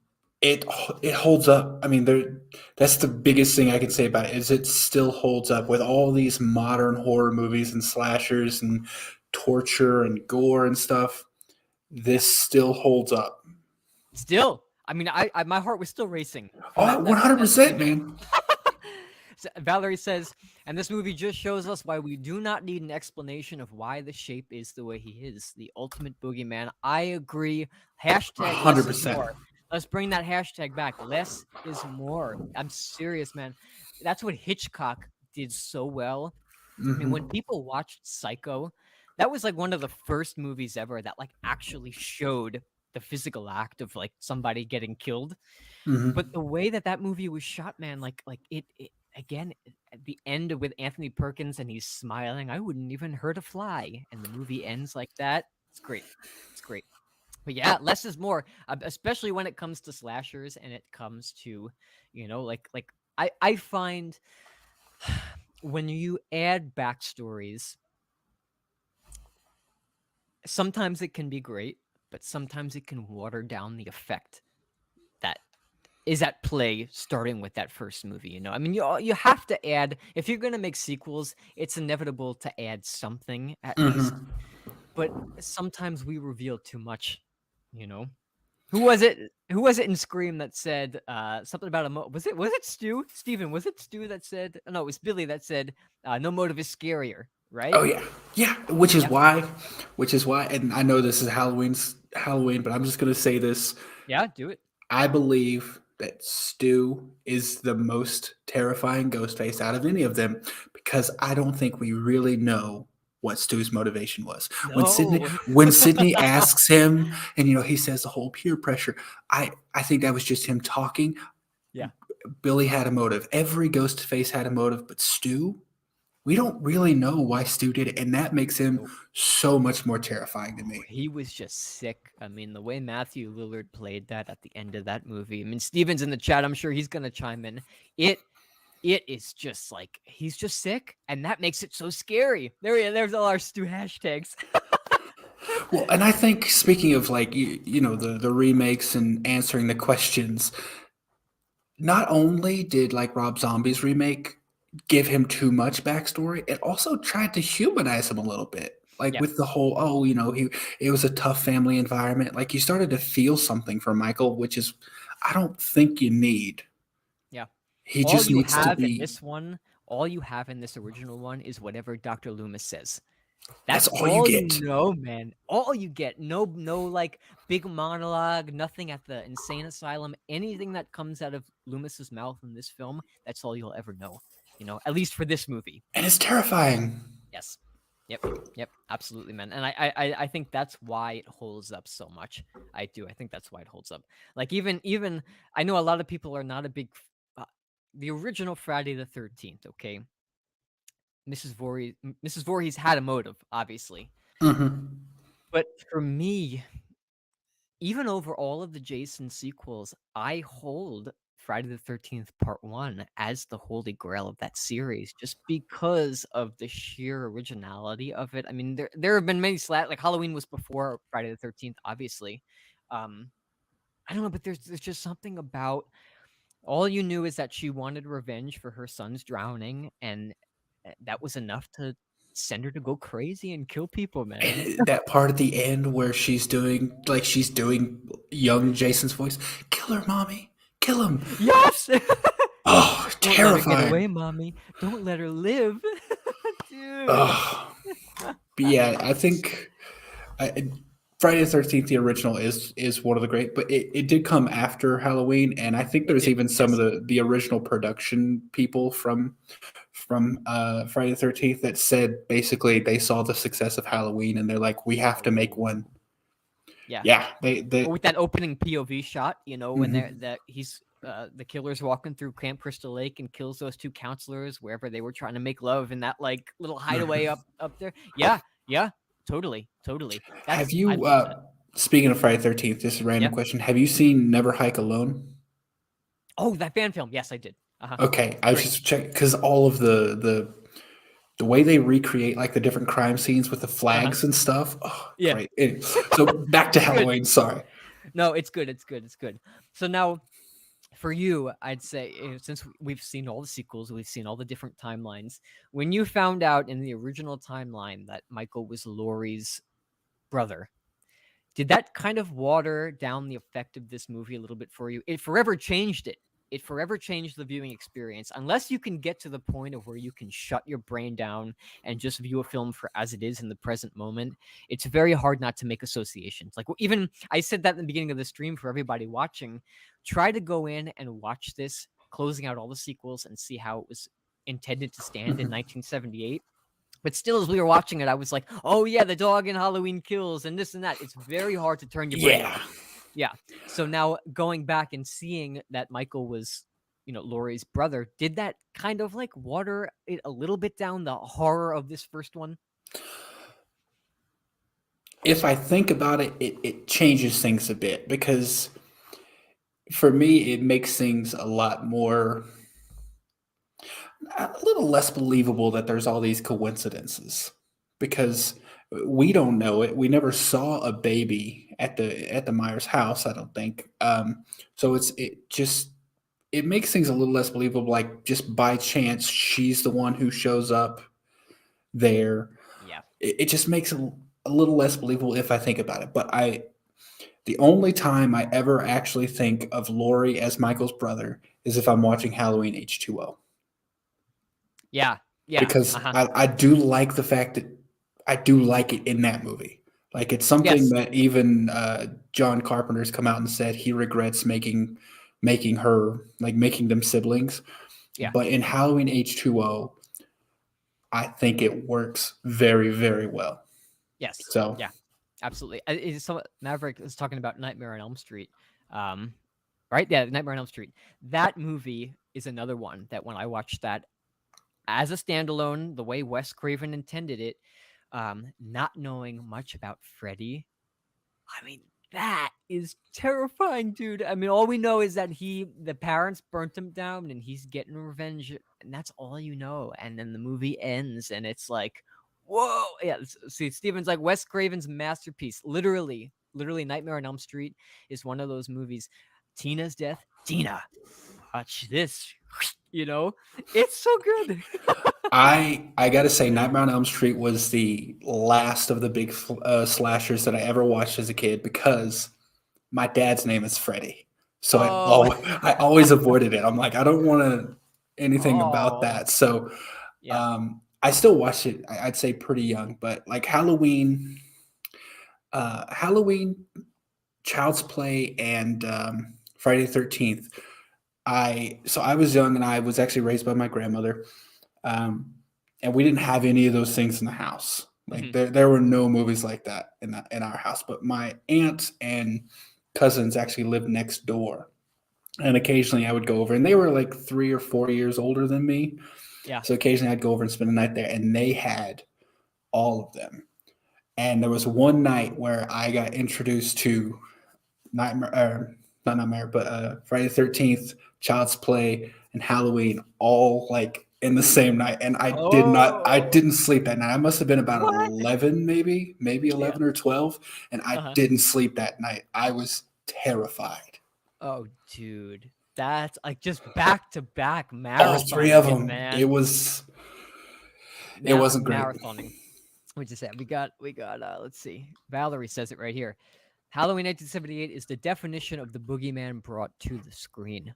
Absolutely. Because we don't I mean he's if you go get more into the sequels, but in this one what Donald Pleasant says, Dr. Loomis, about him not being a human and just there was no emotion, there's no human connection in this man.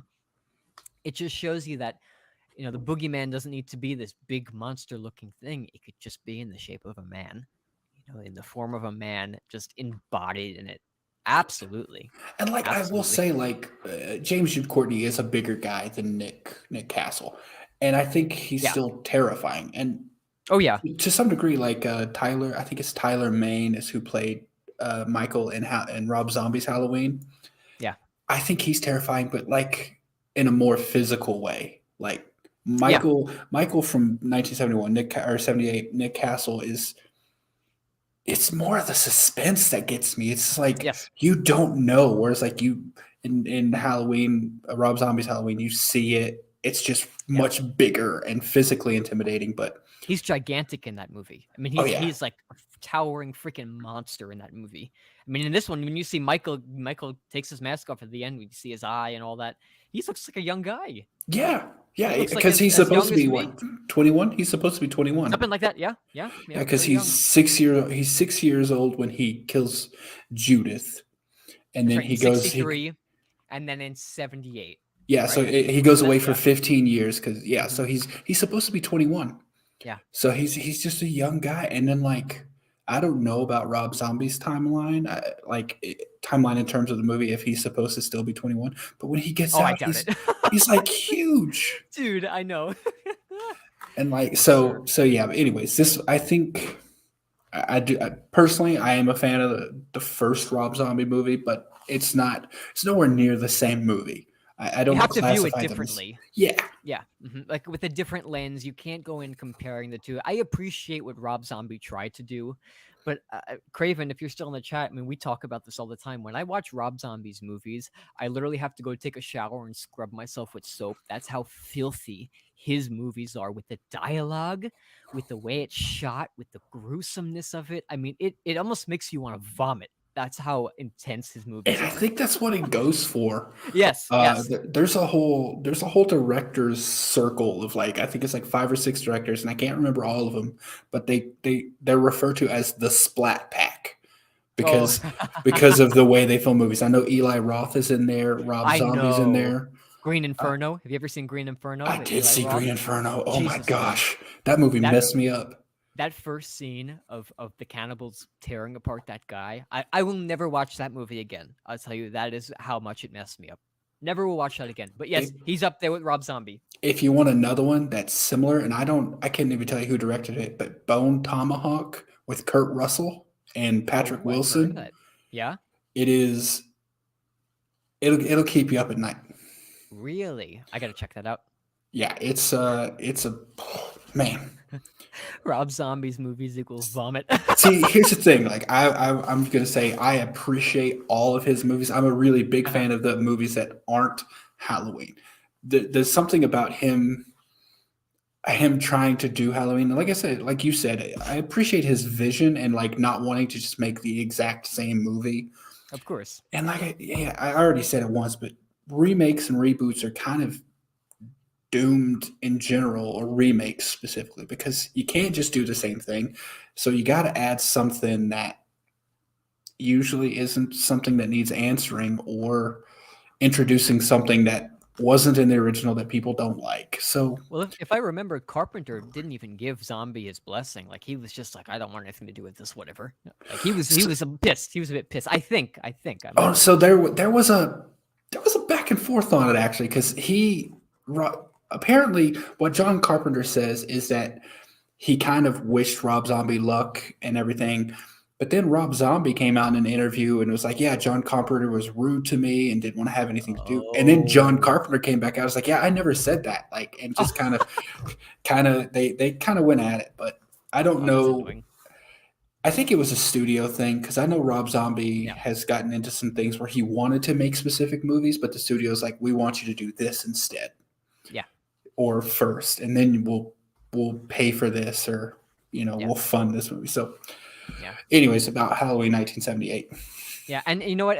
Especially with modern movies, it's very hard to find especially slashers, since this is a slasher, that has that same level of intensity that Halloween has. And that's one thing I give props to the Scream series for, is that pretty much every sequel, while that first one is the Holy Grail, like it still has that familiar feel to it, and Oh they've yeah, kept that. Wes with those first four, and then Radio Silence now with this new one. I was nervous that they were going to go a little bit off the rails and it wasn't going to feel like a Scream film, but they managed to capture it.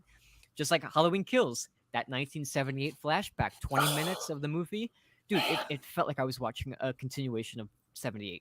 It was beautiful. I would watch a whole movie that was just that flashback extended out. That's what I'm saying, and even more so than the original Halloween 2. The Halloween Kills little 78 segment felt more like a continuation of that night versus Halloween 2. Like my biggest gripe with the original Halloween 2, because I think it's one of the best sequels in slasher movies, because it does a continue. It picks up what, like 30 seconds later. Yeah. Anyways, my biggest issue with it is the way the mask fits Dick Warlock's face, so it's so much wider Yeah, and yeah, yeah, stretches. yeah. That's my biggest. But you get the I blood know. scene. Oh, Oh yeah. Oh yeah. Oh yeah. Maverick says, let's see, there's a fair number of Halloween, Nightmare, and Friday the 13th movies that I don't like, but God, I'm glad they exist. I'd rather have these movies be made than have nothing, and we learn more from mistakes, so better. You know what? I do agree. I would rather have more to go back to than less. And you know what? The more you get older and the more you study film and the more you realize the process of writing and how a sequel is made and this and that, the more you can kind of go back to the originals and turn off the idea that there are sequels. But when I was younger, I remember like watching a movie and being like, "Oh, there's 8 sequels. Oh, great! So I don't have to finish with this one."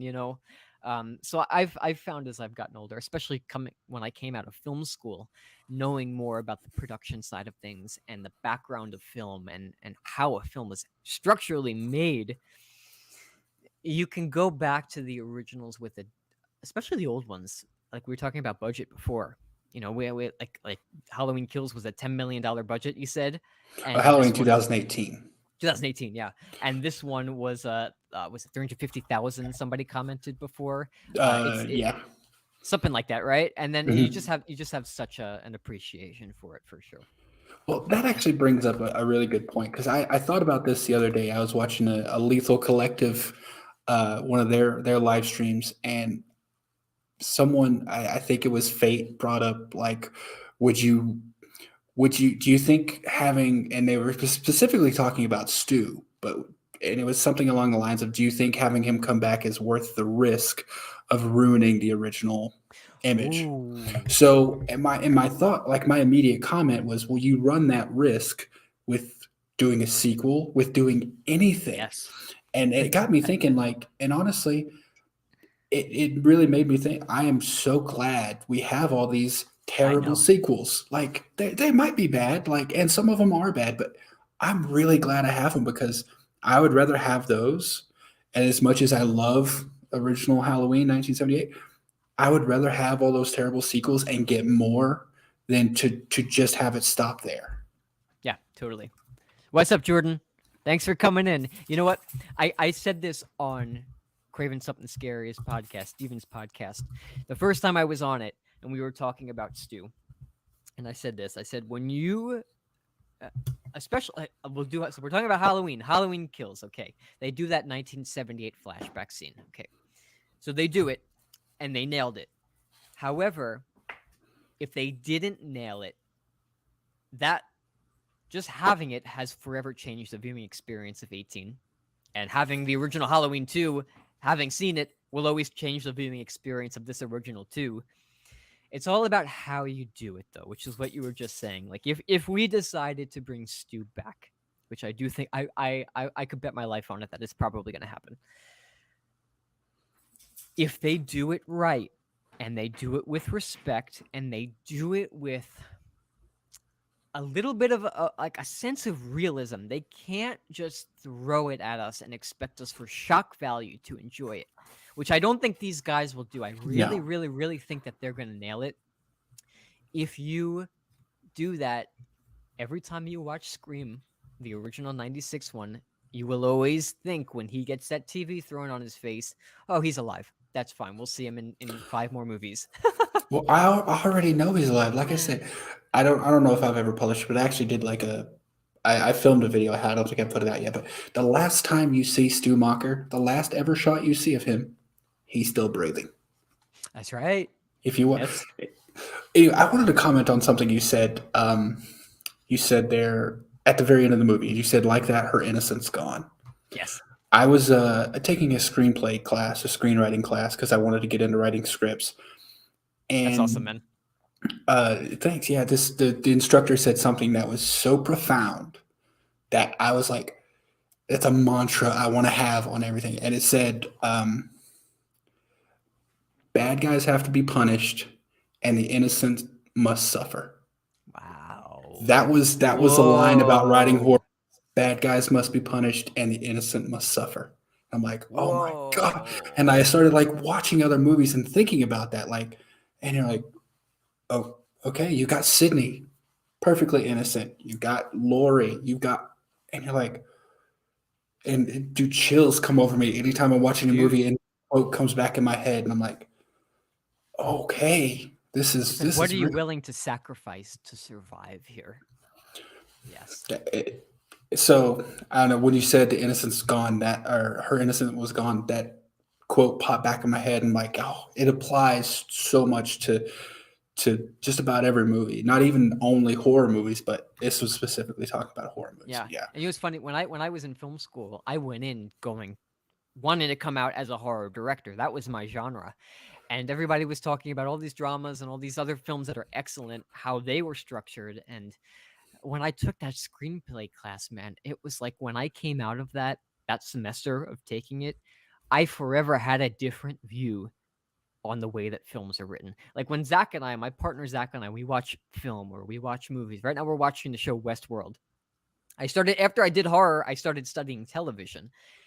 And when he watches it because just like a form of entertainment, but I Hmm. watch it and he'll hear me comment stuff like, "Oh, that was a great shot. Oh, that was a great writing choice." It's interesting when you learn more about film and how to structure things, how it almost in a way tarnishes the viewing experience because from there on you're watching this movie from a critical standpoint of like, "Oh, I love how they did that. Oh, look at the lighting in that. Wow, that's awesome." you So know? I actually went to college for theater, and anytime I go see a show, like people will see me, and because of that, like, the production design, lighting, all that stuff, like occasionally during the show I'll just be staring up at the ceiling, like looking at the lighting, how Yeah. everything's set up. So Yeah. I know exactly what you're talking about, and especially since I started writing scripts, I have that same thing. Like I look and be like, oh, that shot would be perfect for this. I would Yeah. have done this instead. Yeah. Yeah, I don't think it's just an analytical point of view. Like you're just looking at it in more of an analysis rather than just pure entertainment. Right, and it's not even like because it could even get you to go down a critical path too. Sometimes you'll be like, "Oh, I could have done that better," or "I know a way they could have done it better." So instead of just sitting there and fully being encapsulated in it, you're more in the process of like picking it apart, so to say. Mhm. Yeah, it's very, very, very interesting. So I know Jordan over here. Jordan just got the Scream Factory, the 4K version of Halloween Oh, 1978. nice. And I don't know if you've ever seen. Do you have a 4K TV? Have you ever watched the 4K version of it? I've never watched the 4K version, but I do have a 4K TV. Yeah. Okay, so it's interesting because that box set. Remember, we were talking about the lighting of the film so much and Hmm. the color grain of it. In that 4K version, they released the film with a Blu-ray. The 4K version had a different color scheme, which Scream Factory jumped in and edited around the film a little bit. So it looks a little different from the original version. However, on the Blu-ray version that they included the normal original color scheme. And Okay. I like how they did that because I have that copy all the way back in New York, but it was one of those things where it's like for them to do that, that original color scheme is so iconic because they could have just totally released their new version, but instead they included it. That shows you how brilliant the lighting was in it. Excuse me. And we were talking about Halloween Kills and the way they did that. The '78 flashback. Yeah, yeah, One thing I really love about it is you can honestly watch Halloween Kills without that flashback, and it's still a complete movie. yes. Hmm. But I think it took a lot of money to make that to just and Halloween Kills had double the budget of Yeah, Halloween 2018. 2018 had a $10 million budget. Halloween Kills had a $20 million budget. interesting, right? So, and once again, Halloween 1978, $325,000. Wow. Woohoo! John And I Carpenter, man.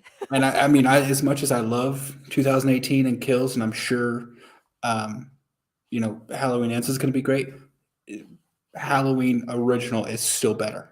Oh yeah, man. So like Yeah.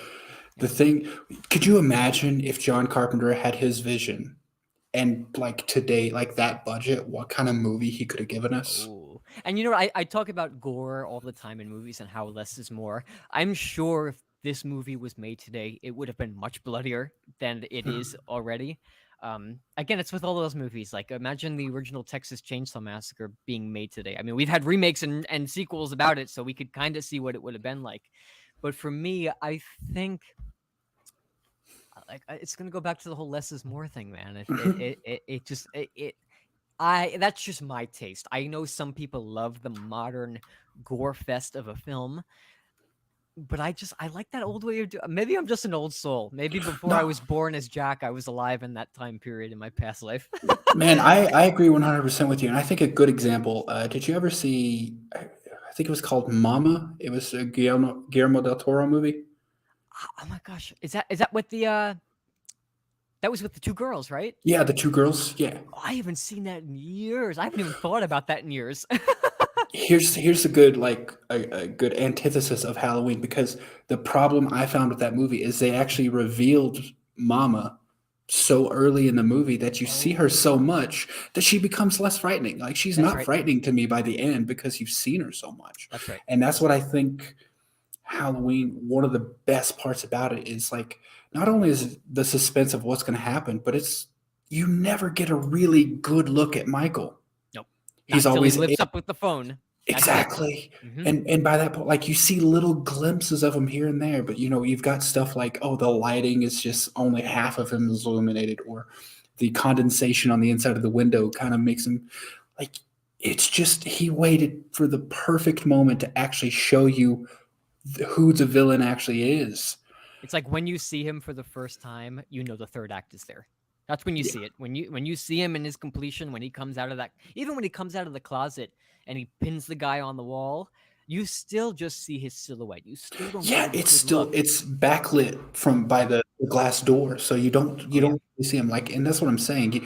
And even at the end of the movie, because that shot there, there's still, I think there's still, like, slight darkness on one side of him. Like, you never Yes. get a good brightly lit shot of Right. Michael without him moving. Because in the closet, yeah, the light is on, but he's like moving back and forth. And it's So flashing a little bit. exactly. So Yeah. I don't know. I just think he sets it up and does it so perfect. It's Yep. honestly, this is a masterclass on filmmaking, in my Oh opinion. my gosh. Oh yeah. Absolutely. What's up, Carrie? Carrie Crave Cinema is Oh, in the house. I'm like Carrie, so behind on the chat, guys. I'm so sorry. I'm catching up. Carrie, I mailed you your birthday present today. Oh, I don't know if it'll oh, be there on time, but it's you're in the gonna mail. love it. You're gonna love it. Yeah, Good for you, man. it's a good theme for that birthday present. Oh, totally. Let's see what we got here. Oh, that's right. So Jordan bought the 4K version of it, but he only has an Xbox to watch Blu-ray, and Xbox doesn't play the 4K. So he could just watch the original Blu-ray version. But I'm telling you, Jordan, when you invest, keep that. Don't sell that. Keep that. When you get a 4K TV, you know what? I was such a skeptic of 4K for so long, man. For so long, I was like, Blu-ray, that's it.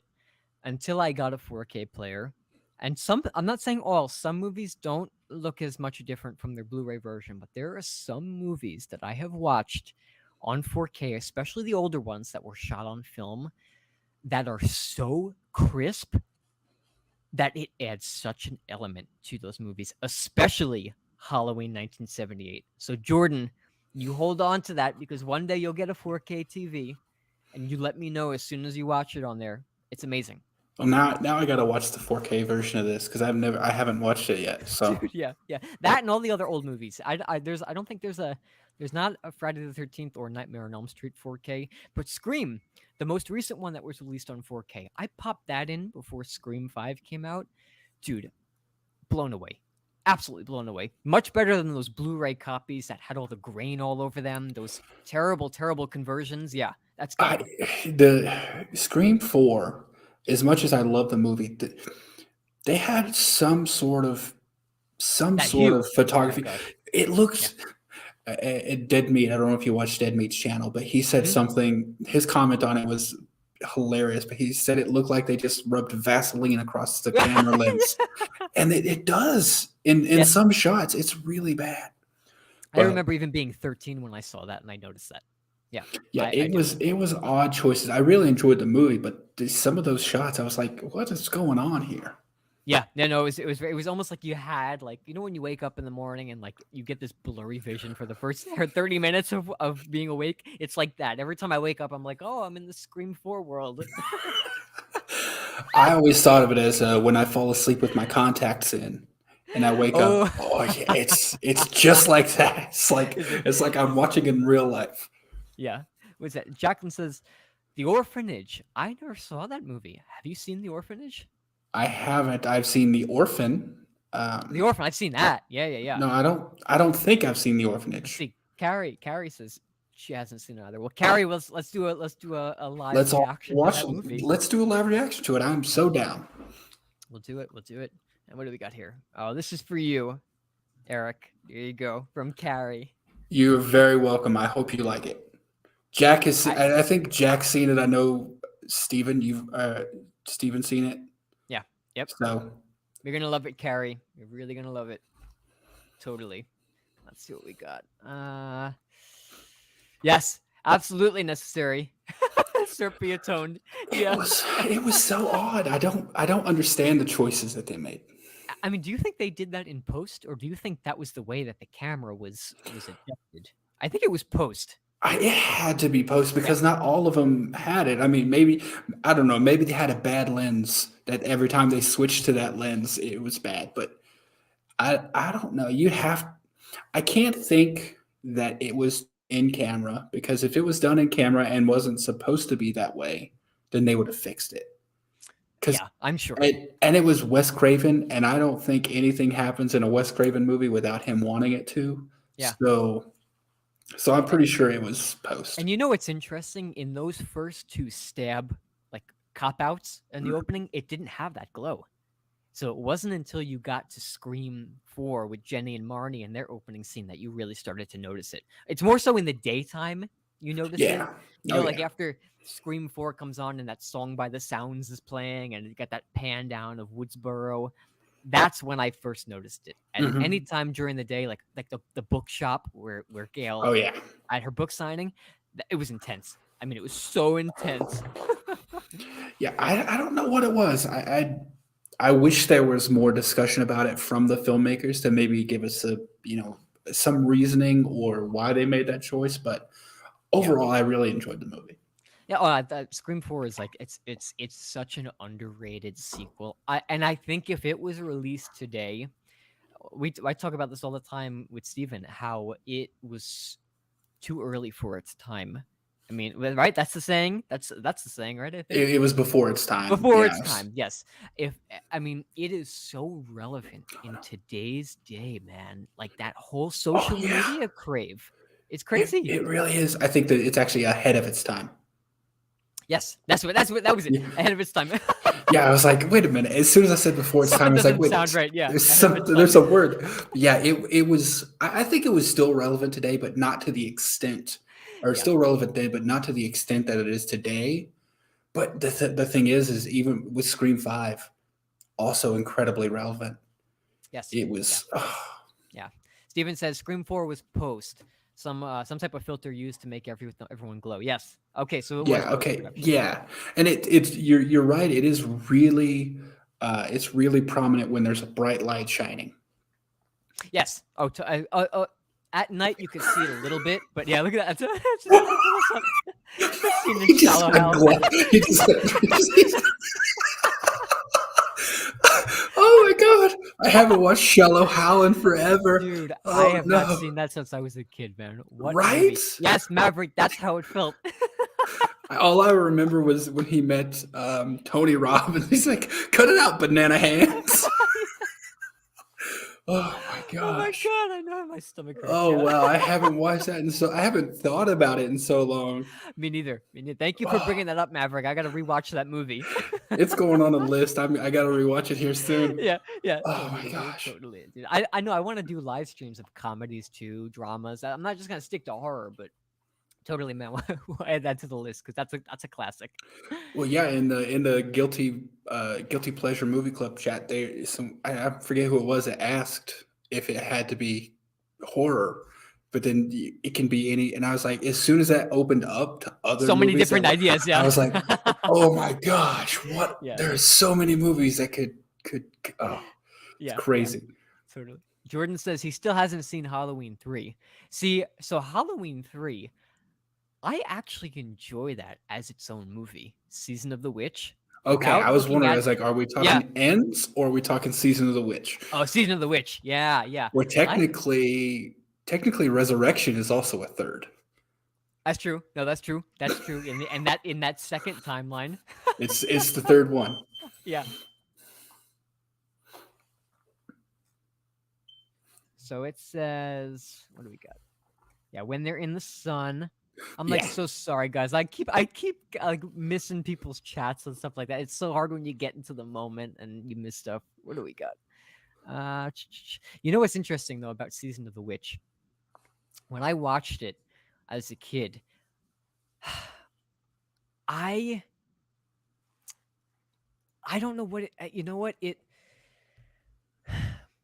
I was shocked because I had never known that series would like some horror series would just be anthology. Like Creepshow, for example, is a Mhm. great anthology movie. I love Creepshow. It's awesome. Um, But when I watched it, I was like halfway through it, I was like, "Where's Michael Myers? What the heck is this?" And then we saw Halloween, the trailer on the screen. Remember when the woman was Hmm. she was tied up or something like that? And I remember pausing the movie and going to my computer and looking up, like, why is there no Michael Myers in Halloween 3? And that's when I learned that they branched off and they were going to do the whole anthology Halloween thing after Halloween 2. But I liked it, man. I think it's an underrated one. I Oh, it do. really is, and I'm glad it's got a following that it does now because originally you're right. So many people were just displeased with the movie because they're like, oh, another Michael Myers movie, Yeah. Yeah. and and I think I said this in the when we were chatting off screen on one of the other live streams, but it was a blessing and a curse because the only reason it got funded to be made was because it was a Halloween movie. So if it Oh hadn't yeah. had that IP behind it, it would have never have gotten made. Oh yeah. But it was a curse because, well, everyone was expecting. Totally. Yeah. We don't speak of resurrection. You have to. It Steven exists. It Steven, exists.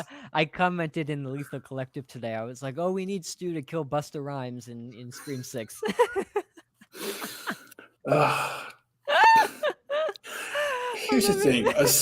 Aside from like Busta Rhymes, that was another movie that I think was a little bit ahead of its time because of the whole like live stream aspect of it. Like Oh, yeah, yeah, when that came out, I think Big Brother yeah. was already like already existed, so there was already some type of like live streaming thing like that. But Yeah. it was a good idea. I think execution and just adding in Busta Rhymes. If you take him out of the movie, I think it was an okay sequel in my opinion.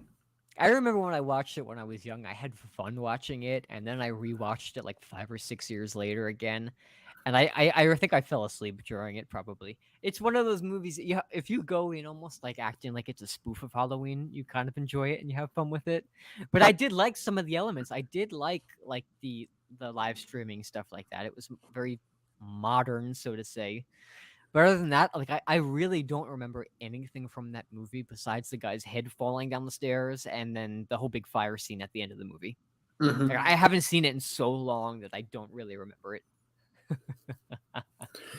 I think I actually just rewatched it recently because we were talking about it was one of these live streams we were talking about it, and I'm Yeah. like, you know what? It's I gotta rewatch it. I gotta check it out. And if you shut your brain off and just let it be entertainment, it's still fun in my opinion. I still have fun watching it.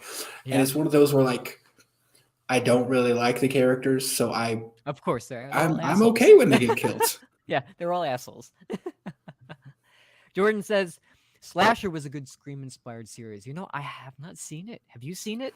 I'm not even aware of slasher that I It's know on of. Netflix. I remember it was on some channel, but then it got canceled, and then Netflix bought it, and they did a second season. I don't know if there's a third season, but I know there's a second, and I hear it's good, but I have not seen it. I haven't seen it. If it's That's on it. Netflix, I'm probably gonna watch it here Check it out. soon. Carrie says that she's seen it, and she says it's a great series. All right, I'll take your word for it. I'm All gonna right, check it out. now I mean we got some good reviews here, so I'm definitely gonna check it out. Oh yeah, totally. It's funny. I remember Jordan mentions AMC over here, and I remember AMC used to do old horror movie marathons when I was younger, and they would edit them for TV, of course, because they couldn't show everything. And I remember like having studied these movies in their original format and then watching their edited for TV versions. I always found it so fun catching like the little dialogue things, like if the character cursed, like they would add some cheesy Mhm. little thing over it to make it PG. So it's funny when you watch like made for like I just recently looked up Scream made for TV, and it has all the like a video of all the different changes, and it's just so funny. It makes it cheesy because you know what they're actually saying, but they dumbed it down basically for a younger audience to watch it. So yeah, I have to that's check that out. yeah. I don't think I've actually ever watched a slasher or a horror movie on TV, like on cable. It's always been Yeah, like videos and stuff. Okay, yeah, I'll have to check it out. That sounds pretty hilarious, honestly. it's funny. Like No, it is. how they It's would funny. make it work. It is. It's interesting because it's like, you have it back then. There wasn't much streaming service out, and it was either you buy it on DVD. But it's like there are so many people that didn't even buy DVDs, so it's another way to like get the film out there. But I mean, to play it on like cable, where the highest rated thing is TV 14, and you're playing an R-rated movie. It's just interesting how they edit around and play around with things and to make it more watered down than the actual version for sure. Yeah, I'll definitely have to check that out. It sounds interesting. It sounds like something I would really enjoy seeing the differences and the tweaks they have to make. Oh yeah. Necessary says Slasher is good, and Carrie says Slasher is on Netflix. You know what I thought was a really good modern summer camp slasher season was American Horror Story season 8, I think it was, where they kind of did the summer camp slasher thing. 1984. Yes, yes, yes, yes, yes. Yeah, Oh yeah. yeah. Yeah, that was fun. That Oh was yeah, fun. and how they brought in oh my gosh, what I forget his name, like the actual real life serial killer. Oh man, from the 80s. It was from the 80s. Richard Oh my god. Ramirez. Yeah, yeah, yeah, yeah, yeah, yeah. Yeah, they brought Yes, him in yes. it. Uh-huh. Oh, I've really enjoyed almost every season of American Horror Story. It's fun. The It's writing on that quirky. is just amazing. It's fun. You know what I found? American Horror Story is in the more later seasons, they've had a hard time sticking the landing in the last episode of a season. But like Hmm. leading up to it, I've always enjoyed it. But that summer camp season, if it's anything, if Slasher is anything like it, so Jordan says it's an anthology. That's right. I did know that every season is different. If it's anything like that season of American Horror Story, I'm sure I'll love it. I'm sure I'll love it for I'm sure. definitely going to check it out. I've still got a few things on my watch list, and I'm I know, me too. currently about to be in production for a movie, a short film. Oh, So hell yeah, I'm not man. going to have too much time. Yeah. You add it But to your list, right? When you get to yeah, it. yeah. That's awesome. See, even Jacqueline says she really enjoyed it. You really get me excited for this, guys. You Is really there are. anyone who didn't enjoy it? I don't know. I'm looking. I mean, it got. I think that I go. I'm like weird. I go on IMDb over Rotten Tomatoes. Is that weird? I I love IMDb scores I because know. I think they're a lot more. I don't know. I think they're a lot more reliable. You know what? I just started. Zach always says, "What's the Rotten Tomato score?" I'm like, I don't know, but on IMDb it says this. I think Slasher as a series overall, it has like a 7.2 or 7.3. It's in the seven, so it's not too bad. But I Nice. mean, it's horror. How high could it get? Well, a 7 on IMDb is really good. That's very good. Yeah, that's very good for sure. And she says Slasher is brutal. Kara says brutal as hell. Interesting. Okay. I So here's mean, some.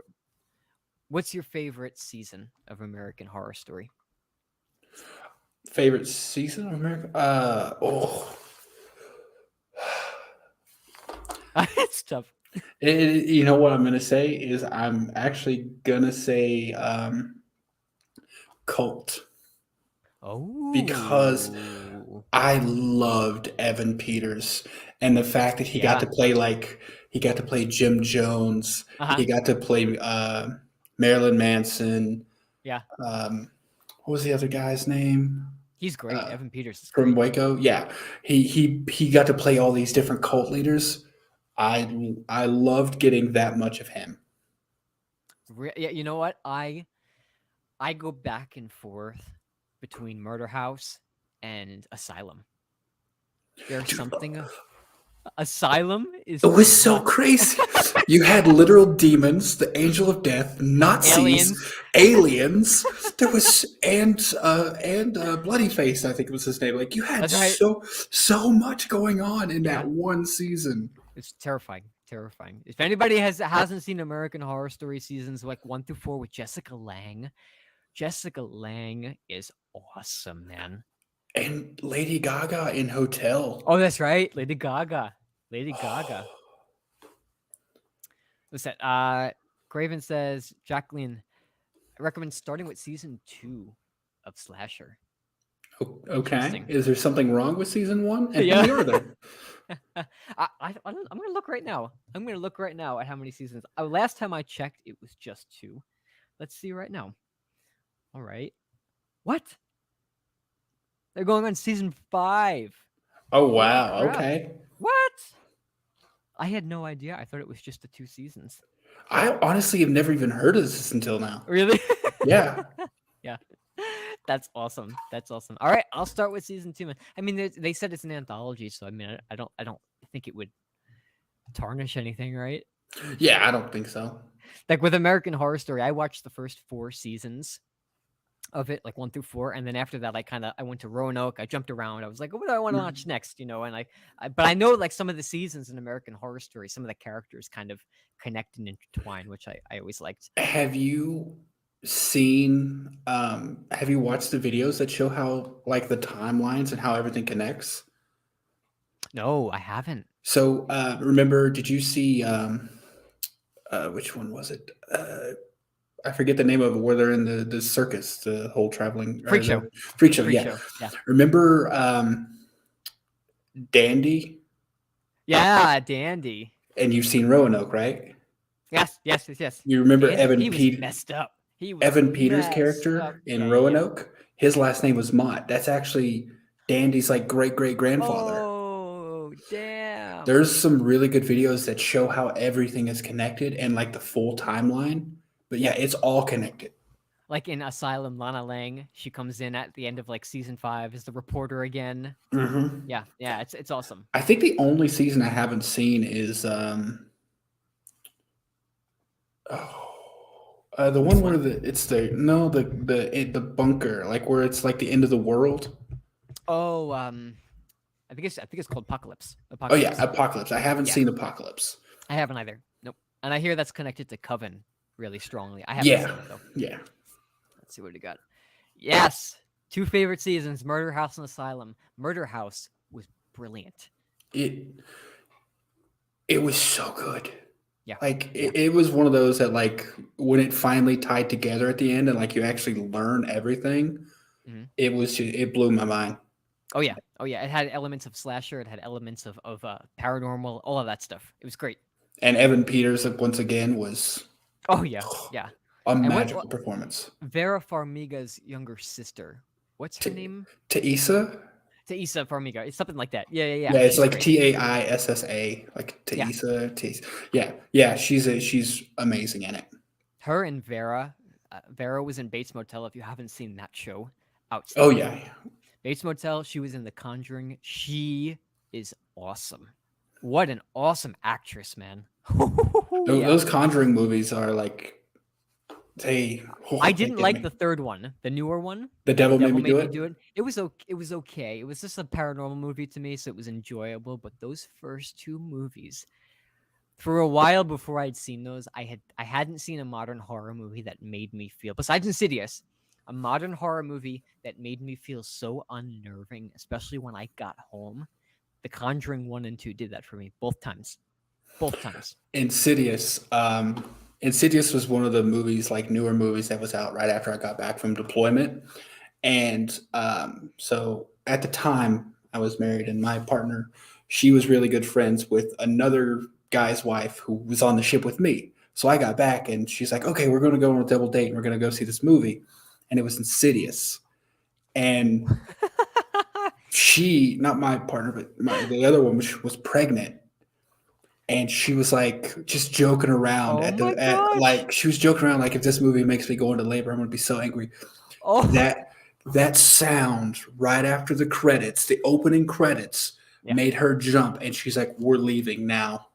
Oh And I'm my like, gosh. "All You right, know what, it's man?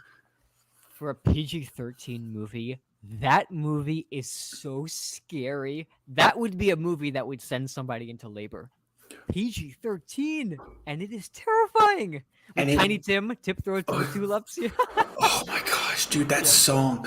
And what I loved the second one, I loved how the second Insidious goes back and shows you like a kind of like behind the curtain aspect of what causes all this stuff when he's like when they're sleeping and Scott or not Scott Wilson, what's his name, Patrick Wilson, Patrick like Wilson, yeah. the door slams and the alarm goes off, like you see what caused that because you don't see it in Yeah. the first. I love how they go back and like explain that. It Oh, yeah. amazing to me. Patrick Wilson is actually directing the upcoming 5th one. See, I liked 3, I liked 4, but they didn't have that same horrific punch that the first two had. But Mhm. having Patrick Wilson and the young kid from the first movie, he was in Jurassic World too. I forget his name, but he's coming back too, and I think it's supposed to be like a continuation of their story. Okay, I'm so so excited. Yeah, instead of following Elaine, it follows them again. yeah, yep, Okay, yeah. yep, I yep, mean, I really liked Elaine's stories. I don't know, something about The Last Key yeah. just felt like it was a completely different type of movie. Like Oh yeah, it didn't feel like an Insidious movie to me. oh yeah, oh yeah, oh yeah. Steven says Bates Motel was really good, dude. I'm trying to get Zach to watch Bates Motel because oh my gosh, man, it's so good. It's like one of those shows you want to sink your teeth into them. That's how juicy they are. And having been such a huge Psycho fan for all of my life, seeing that they were kind of showing Norman Bates' backstory and stuff like that. Woohoo! Oh yeah. Okay, I got two questions for you since you're such a big fan of Psycho. Yeah. First is, have you seen Hitchcock with Anthony Oh yeah. Hopkins where Oh he yeah. played? I loved the behind the scenes of like how Uh-huh. he was trying to get it made and like Yeah. how the MPAA was like, you can't show a toilet. Yes. Like that Yep. was the big problem. Okay, second Crazy. question. Did you see that it was like a pretty much shot for shot remake Vince Vaughn. with Vince Vaughn? We were talking on Craven's stream. I was like, that's almost like your film school teacher said, okay, here's the experiment. You're gonna shoot a movie shot for shot, and if you do it, you'll get an A. But that doesn't mean it's a good movie. No, no, it like and what? Oh, that movie is just bizarre as all hell to me. And Yeah, because Psycho is like one of the kings of all slashers, man. That is has such an unnerving movie, especially in the final scene. Where mhm. he comes out with dressed up as his mother and that The look on iconic his music. face. Woo! Yeah, and then the guy tackles him and like his face is morphing out of control.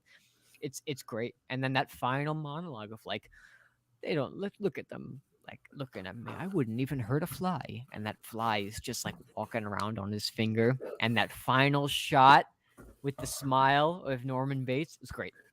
I never liked 2, 3, or 4. I never liked them. Yeah, I don't think those are necessary. I think Nope. I think you watch the original and you stop. You pretend none of the other ones exist. Uh-huh. Uh-huh. Uh-huh. That's it. That's it. And that's you know what, out of all of them, that's probably the prime example of a movie you should watch as a standalone. Mhm. That's probably the best example of it because that's a hit. What were you saying? Oh, I was just gonna say, yeah, like with Yeah. Halloween, there are sequels that you can say are not as good, but they're worthy sequels. Like Yeah. if you go Halloween to H2O, I think that's worthy. If you go Oh yeah. Halloween to Halloween 2018, that's worthy. None of the reboots or sequels to Psycho are worthy sequels in my opinion. They almost look like they're like made for TV. I Mhm. think I might be wrong, but I know 4 was made for TV, but I think 2 and 3 were too. I I could be didn't even wrong. know there was a 4. I'm gonna Yeah, go. yeah, it's a made for TV movie, man. Dude, it's entertaining at best, but it's I I say watched watch it just to 2. watch it. I Oh, 2, watched okay. 2, but I never watched 3. I didn't know there was a 4. So 3 is with the nun. Yeah, it's interesting. I love it. Yeah, if you ever watch it, man, you let me know. You let me know. I mean, now I have to watch it now that I know it exists and we've talked about it. Yeah. Just kind of to expand my horizons, I guess, if you Yeah. will. Thank you so much, Steven, for coming in. We'll chat soon, all right? You have a Yeah, great great rest of seeing your you, evening. man. Get back to editing those videos. I can't wait to see them. Thank you for your And support. I really liked your new Nope video, by the way. Excited for I that. haven't seen it yet. I gotta check it out. Yeah, it's good. All of I enjoyed it. Yeah. Steven's videos are great. He's Yeah. so good. So he does such a good job of just like including people. You know what I mean? Good guy. Hmm. Good guy. Good guy. What do we got here? Thank you, Zach, for the super sticker. I appreciate it. Thank you so much for your support. As he's looking at me right over here. Oh, is that your partner? Yeah. Hi, Zach. Eric says hi. I've only Well, met you through like Instagram posts. I saw him on your Instagram. virtually, right? Yeah. Hmm. All right, we're gonna go about 5-10 more minutes on this. I'm Trying to catch up on the comments, guys. I'm so sorry if I miss all you guys. Sometimes it's like you chat and like you don't realize the comments are going so fast, and then you're like, what the Mhm. hell's going on?" Yeah, I've got them set up over here. I did see someone mentioned X, and I am super excited to see Oh, that tomorrow. Jordan. He's about to make my thumbnail for when I do my X review. I'm excited to see that tomorrow too. Yeah, Let's talk it's about that for a moment. That I've looks like a great movie. I've seen reviews, non-spoiler reviews. But also I'm a weird type of person where I really don't mind spoilers. I can still legitimately enjoy a movie just as much if I know about I'm the it. same way in a way. I'm the same way. I know what you mean. But I've seen some non-spoiler reviews for X, and everyone I've heard said it's like a return to form for like classic slashers.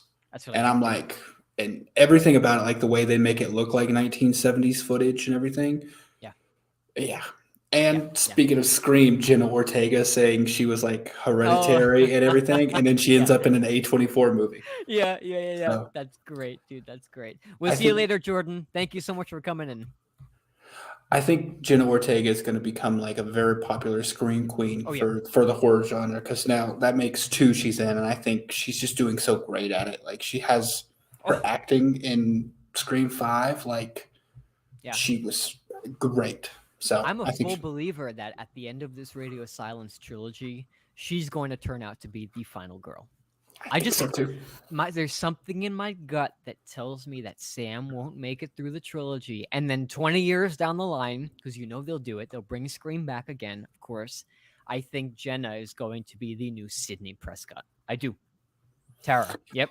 I think so. I think there's a chance that Sam goes goes to the dark side, and we have Tara. What a twist that would be, man.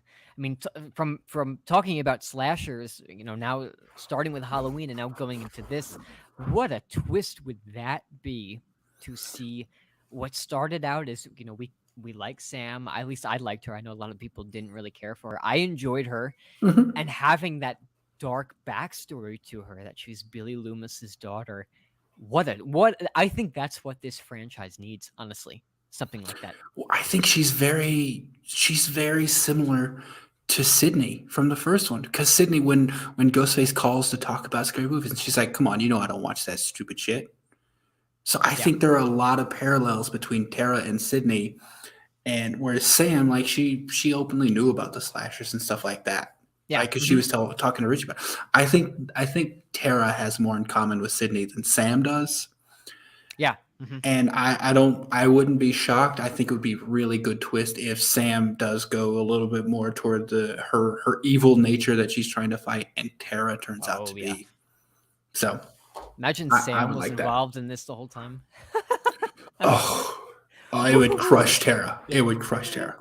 What's up, Jojo? That's okay. Better late than never, right? You're never late. You always things always happen when they're supposed to. So thank you so much for coming in. You're the best. And there's always the rewatch. There's always the rewatch, right? The replay. Hmm. That's what I love. Even like YouTubers that I watch when they do rewatches and I miss them, I'll still go back and I'll watch the video and watch along with them because it feels like real time. Oh yeah, I've gone back and rewatched our video from the slumber party just because there was some stuff I missed. Like, and I've literally just watched Oh, Destin's reaction because I yeah, missed some yeah. of it. I'm like, because like the facial expressions when you see something, and it's to a point where like you don't even have to have the movie going. You know, based on facial reaction Yep, and what we're yep. talking about, what's going on. Oh So yeah, yeah, oh yeah. Hey Jordan, I when you carry in everybody when you see X tomorrow, let me know what you guys think. I'm gonna go probably to a late showing. What are you going tomorrow, Eric? You're gonna see it tomorrow? I'll probably go to a late showing. Yeah, my fiance is seeing Billie Eilish tomorrow night, so I'll Oh, probably while she's seeing that concert, I'll go watch X. go watch some gritty slasher movie about a bunch of teens making a porno. Amazing. You know what?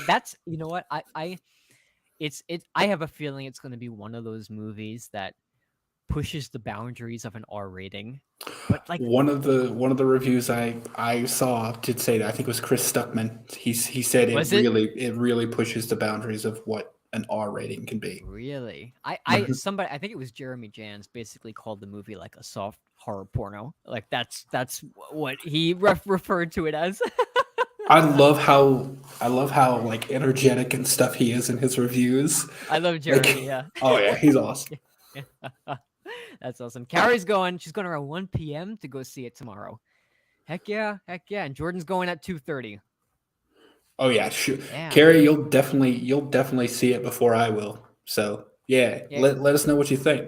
yeah. You got to DM us. Let me prepare me for it, so my mind is not scarred. You know what? Like talking about it. I used to have such a strong stomach for like gory horror movies, but as I got older, my stomach has kind of shrunk a little bit. So every time I go see a new horror movie, I'm always that was my fear with Scream. I was like, God, I don't know if I could. Halloween Kills did that for me.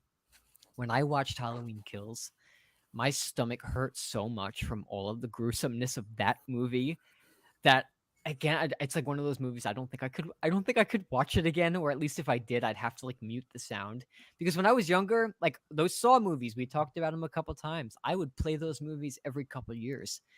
But as I got older, for some reason, I can't. Maybe it's because as I got older, I've grown with empathy towards people, and I can put myself in positions more so. Like when a friend of mine is in pain, I can kind of sit there and put myself in their shoes and see what they're feeling. And I think that is what disturbs me more out of it. And I hear that this movie X is very, you know, Speaking of it's like pushing it. speaking What do you of the say? empathy aspect and Halloween Kills, when oh god, what's Allison's boyfriend's name? Cameron, oh my God, don't even Ca- talk. when Jesus. it got to that point, I was like, come on, just please. Like Yeah, yeah. I was just as upset as Allison was. Like, leave him alone. He's had enough. Like, let him go. I And know, then, I oh know. gosh, it was just so drawn out. And I'm like, oh, it's kind Yeah, of like irked away from the screen. yeah. That whole scene with the elderly couple, I didn't even watch it. As soon as I saw Michael's hand come through the glass with the old man, I got up, I went into the kitchen. I was like, that's it. I don't want to see it. Done. It's and you talked about it earlier, I believe, but it's kind of like the seeing assault, like sexual assault in a movie. Definitely, Yes. it turns you off. I think as you get older in life and stuff, you do get that sort of empathy expands to include more that you're Yes. like, which is Yep. why I think it's good for horror movie characters to not be likable, because as much as Cameron wasn't Yeah. likable in the first movie, You in liked him this in the one second. exactly, which Yeah. I think was great character growth, and the fact that you made me care about him after he was such a bad person was Yes. awesome. But then Yep. I'm like, oh, come, don't do this, which is why can we say spoiler warning for 5 for Spoiler warning. for Scream 5? Mute yourself. Mute your ears. Yeah, which is why we hated to see Jesus, I know what you're gonna Dewey say. go. Like That scene, you like that character. I was so traumatized by that in the theater.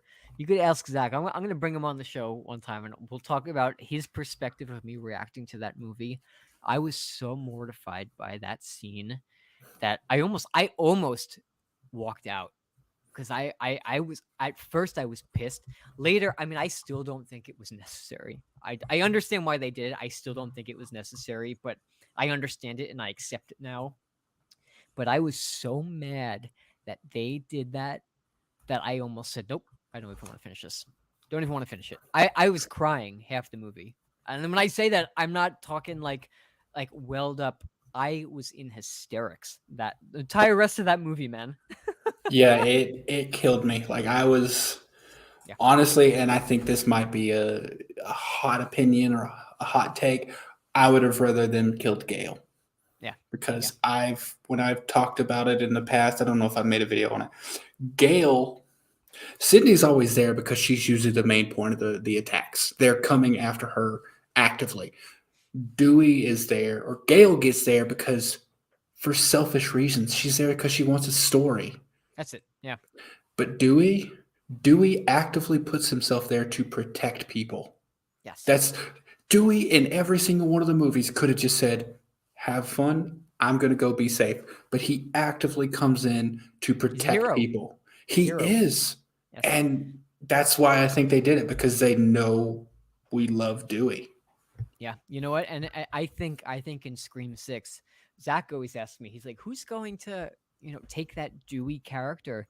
I think in Scream 6, we're really going to feel that loss unless they have a character that is like that detective mentor type of person. Maybe it's Sydney, but there was some energy that Dewey brought to those movies where when he was on screen, you almost felt safe, even though he got stabbed like 3 times throughout the series. Like he had this like comforting energy about him, and I think in 6, if they don't have somebody there playing like that Scooby Doo detective fun guy, I think we're really gonna feel his loss, and What that's if the it's one thing I'm worried Kirby? about. That is my hope. I really, really hope Hayden signs on for this movie because I think she'd be great at it. I really do. I think she will. From all the interviews I've seen with Radio Silence, the directors were saying that she was up to be in five. She wanted to be in five, but they said they were so far along in production that they didn't really have Oh, a good way to bring her character in.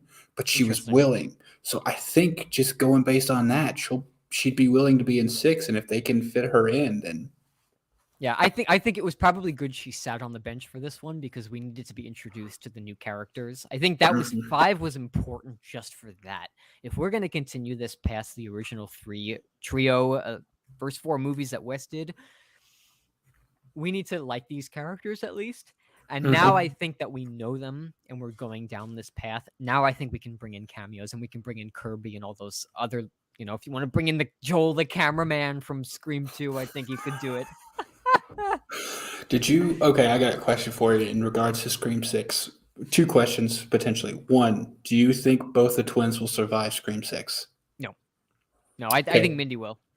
But what do you think? What? Oh, I was going to ask, who do you want to survive? Mindy. I don't. Really? I love Mindy. But Uh-huh. I think Kirby was good as a Randy stand-in because Oh she yeah. didn't try. Like it Yeah. didn't look like she tried. Right. Mindy, I felt she was trying so hard to be the new Randy. And I don't know if that's her choice or if it Oh. was written that way, but it felt like she was really trying hard at it. And what I think would be a great twist is if Chad also had all that knowledge, he just wasn't out there about it. And I Ooh. think they're setting up our expectations for her to be the new Randy. Yeah. Are her pronouns her, she, her? Yes. Yes. Okay. I don't. I think so. I think so. I just realized I've been calling Jasmine Yeah. Yeah. Savoy Brown Yeah. her, but anyway, as far as I know, that's her pronoun. So Mm-hmm. I think they're setting her up to be the new Randy. Yeah. And if she Yeah. is, okay, what happens to Randy in part two? Scream 2. And I think it would be a good Oh. twist if she is taken out and we find out that Chad actually has also has the knowledge, because I found Chad a lot more entertaining. Like I thought he Really? had like the goofiness of Randy, like when him and Liv were making out on the couch. She's like, I'm not 100% sure Yeah. we're Yeah. I'm like not. 95% sure. I love that. I found him so much more entertaining. So I think it'd be a good twist if Mindy was uh, eliminated, shall we say? Yeah. Yeah. Yeah. Yeah. Yeah. Yeah. You So know what? I all I want is to be shocked from a movie today. It's very hard to shock me in today's day. That would shock me. And you know that what? If they do it right, I'll be for it. Why not? I'll be for it. my fiance says the same things anytime we watch a movie or we're going to watch a movie or show, because I always say like, oh, I bet this is going to happen. And then she's like, Yeah. okay, well now we know it's going to happen because you know everything about Yeah. movies. Yeah. Yeah. And Yeah. I'm Yeah. usually right, but Uh huh. Carrie says I bawled straight through the entire scene. All the sounds that came out of my mouth during that first screening were either me crying or me saying under my breath, "God, that's so good. God, this is so good," and then crying again and, "Oh my gosh, this is so good." I think they did I think they had the character of Wes and then killed him off just so they could have that huge For Wes Oh, banner. of course, of course. I Somebody think I saw that's when we were watching Halloween, somebody said that, and I was like, yeah, of course. There's a brilliant way to do it. Oh Brilliant. yeah. Yeah. And if some people are like, oh, the disrespect for bringing in a character named Wes and killing him off immediately. I'm like, yeah, but then they had a huge party that just said for Wes. And it's Yeah. like, that's a great Oh, way to do totally. it. Maverick says Courtney Cox allegedly didn't want to do any more Scream movies after 3 and wanted to be killed off in 4. Yes, we did know that. Why not kill her instead of him? I did. I still think about this that she was should have been the one to go. And what's interesting about Courtney Cox is like, for the longest time she was always like, "Gosh, after 4, I don't even want to." She didn't even want to do Scream 4, and now I find it so funny that like she's the one that we're hearing most of this vocal news from. Like, "Oh, I got the script, this and that." It's like she's all of a sudden excited about it again, which is interesting. Maybe it's because she finally knows that this is the last one for her, Scream 6. I know she didn't officially say she was in. And Oh, if that's right. actually, That's true. Yeah. if you read into what she said, like her exact words, it sounds like she's not in because she said, I forget the exact words at the beginning, but she's like, yeah, I've got a script. But then she specifically says they start filming in June, not we start filming. So Oh, I have to say, if you read too far into it, you're like, but I think she'll be on. I think she'll be in very it. it's very very careful with their words, right? Stars, they Hmm. don't want to give away too much. It's so funny, so funny. Jacqueline, I saw you mentioned. I can't find the comment now. I was trying to look for it, but you said something about the fact that you like Brittany Snow. I like Brittany Snow too. I'm excited to see what she's going to do in this movie tomorrow for sure. Absolutely, but yes, Dewey's death crushed me for sure as well. I hated seeing it. I still hate seeing it. Hmm. I think I've seen it 4 times now, and it's like one of those. uh, Just the just the whole way that it played out, and then like, I mean, they made it graphic. It was a graphic scene. It wasn't too over the top where like you were like, okay, this character didn't deserve that. That if they were gonna go out, if he was gonna go out and anyway, I feel like they did it with a little bit of taste at least. You know what I mean? They didn't like rip his head off or cut his limbs off. But it was borderline very very disturbing. It was very It really disturbing. was. Just really quick, Carrie, I saw your comment previously, and I just have to say, I love John Tucker Must Die. It is it. That's a guilty pleasure movie for me. That if we have like a non horror guilty movie, a guilty Yeah, pleasure yeah, yeah. movie list, that That's would it. definitely go in there. I I've never love seen it. John Tucker Must. It's a cheesy like high school rom com type deal Yeah. with Oh. a young Brittany Snow and like a lot, not Elijah. God, what's his name? Penn Badgley's in it. Oh, okay. I love that movie. But anyways, yeah, I think they did Dewey's death if he had to die in a good way. I do too. Cause I think it made sense that he would he would want to make sure he shot him in the head, specifically because in his head all he's hearing is Sydney from Scream 3 going, "Head, Dewey, shoot him in the Yeah, head." yeah. That's probably all he's I heard hearing in it. his I heard it when exactly. I was watching it.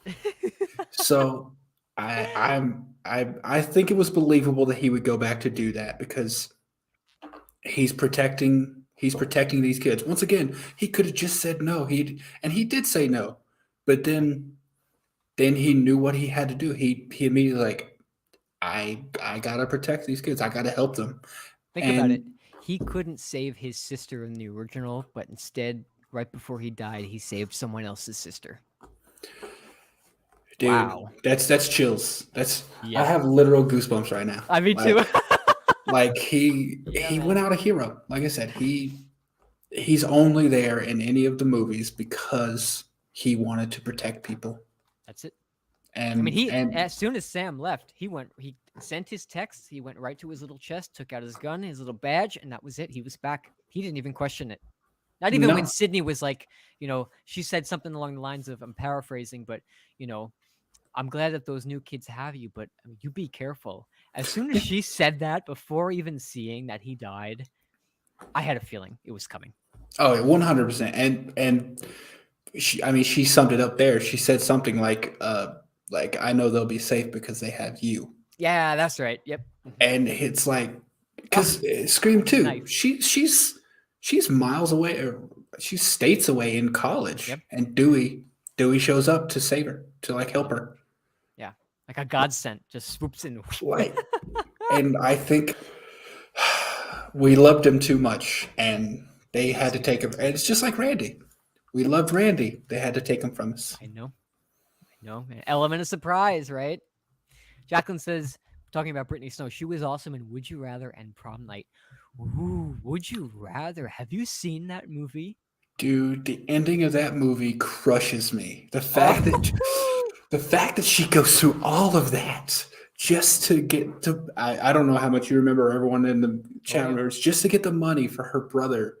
Yep. I think it was a Oh surgery. my God, what a And she messed comes up home to ending. find out he's I'm like, He there uh, is he killed himself essentially. Yep. no bright light at the end of that tunnel Nope. Nope. at That would be a all. fun movie to react to on And the live stream. Sasha Grey Oh was yeah. so maniacal in that movie. What a shock, right? I didn't expect her to be a highlight of that movie. She was awesome. When she's got, I think she was a knife, and they're like, you got to stab him. She goes, does it have to be in the leg? And you're Yeah. like, oh my god, Yeah. Oh yeah. Oh she yeah. With the was. old woman, right? Remember the old woman? Hmm. Jesus gosh. Jacqueline says she has listed she and her on her Instagram. Okay, so those are her Good. pronouns. Yeah. Thank you, thank you. I felt I was like, halfway through it, I'm like, I know she's part of the community, but I'm like, I don't know if I got this wrong, and I felt terrible. So Yeah. No. So that thank you, Jacqueline, for confirming that for us. Absolutely. Absolutely. What do we got here? Zach says the stakes are high. Yeah, and I think that's why they took Dewey out. Again, like I understand it. It's not that I'm against it, but I understand it so I can accept it more because it's like but again, why just not just fucking take Gail out? I it, love Courtney Cox, but just take her out, please. what I always say is, I know why you did it. It doesn't mean I have to like it. That's true. That's Like true. it makes sense, but I think it would have. I don't think people would have cared as much if they took Gale out. That's true. That's Yeah. the thing. Yeah. Like I think they wanted to just to hit us as hard as they could, and they're like, "Who do we do to do that? Got to be Oh yeah. Dewey."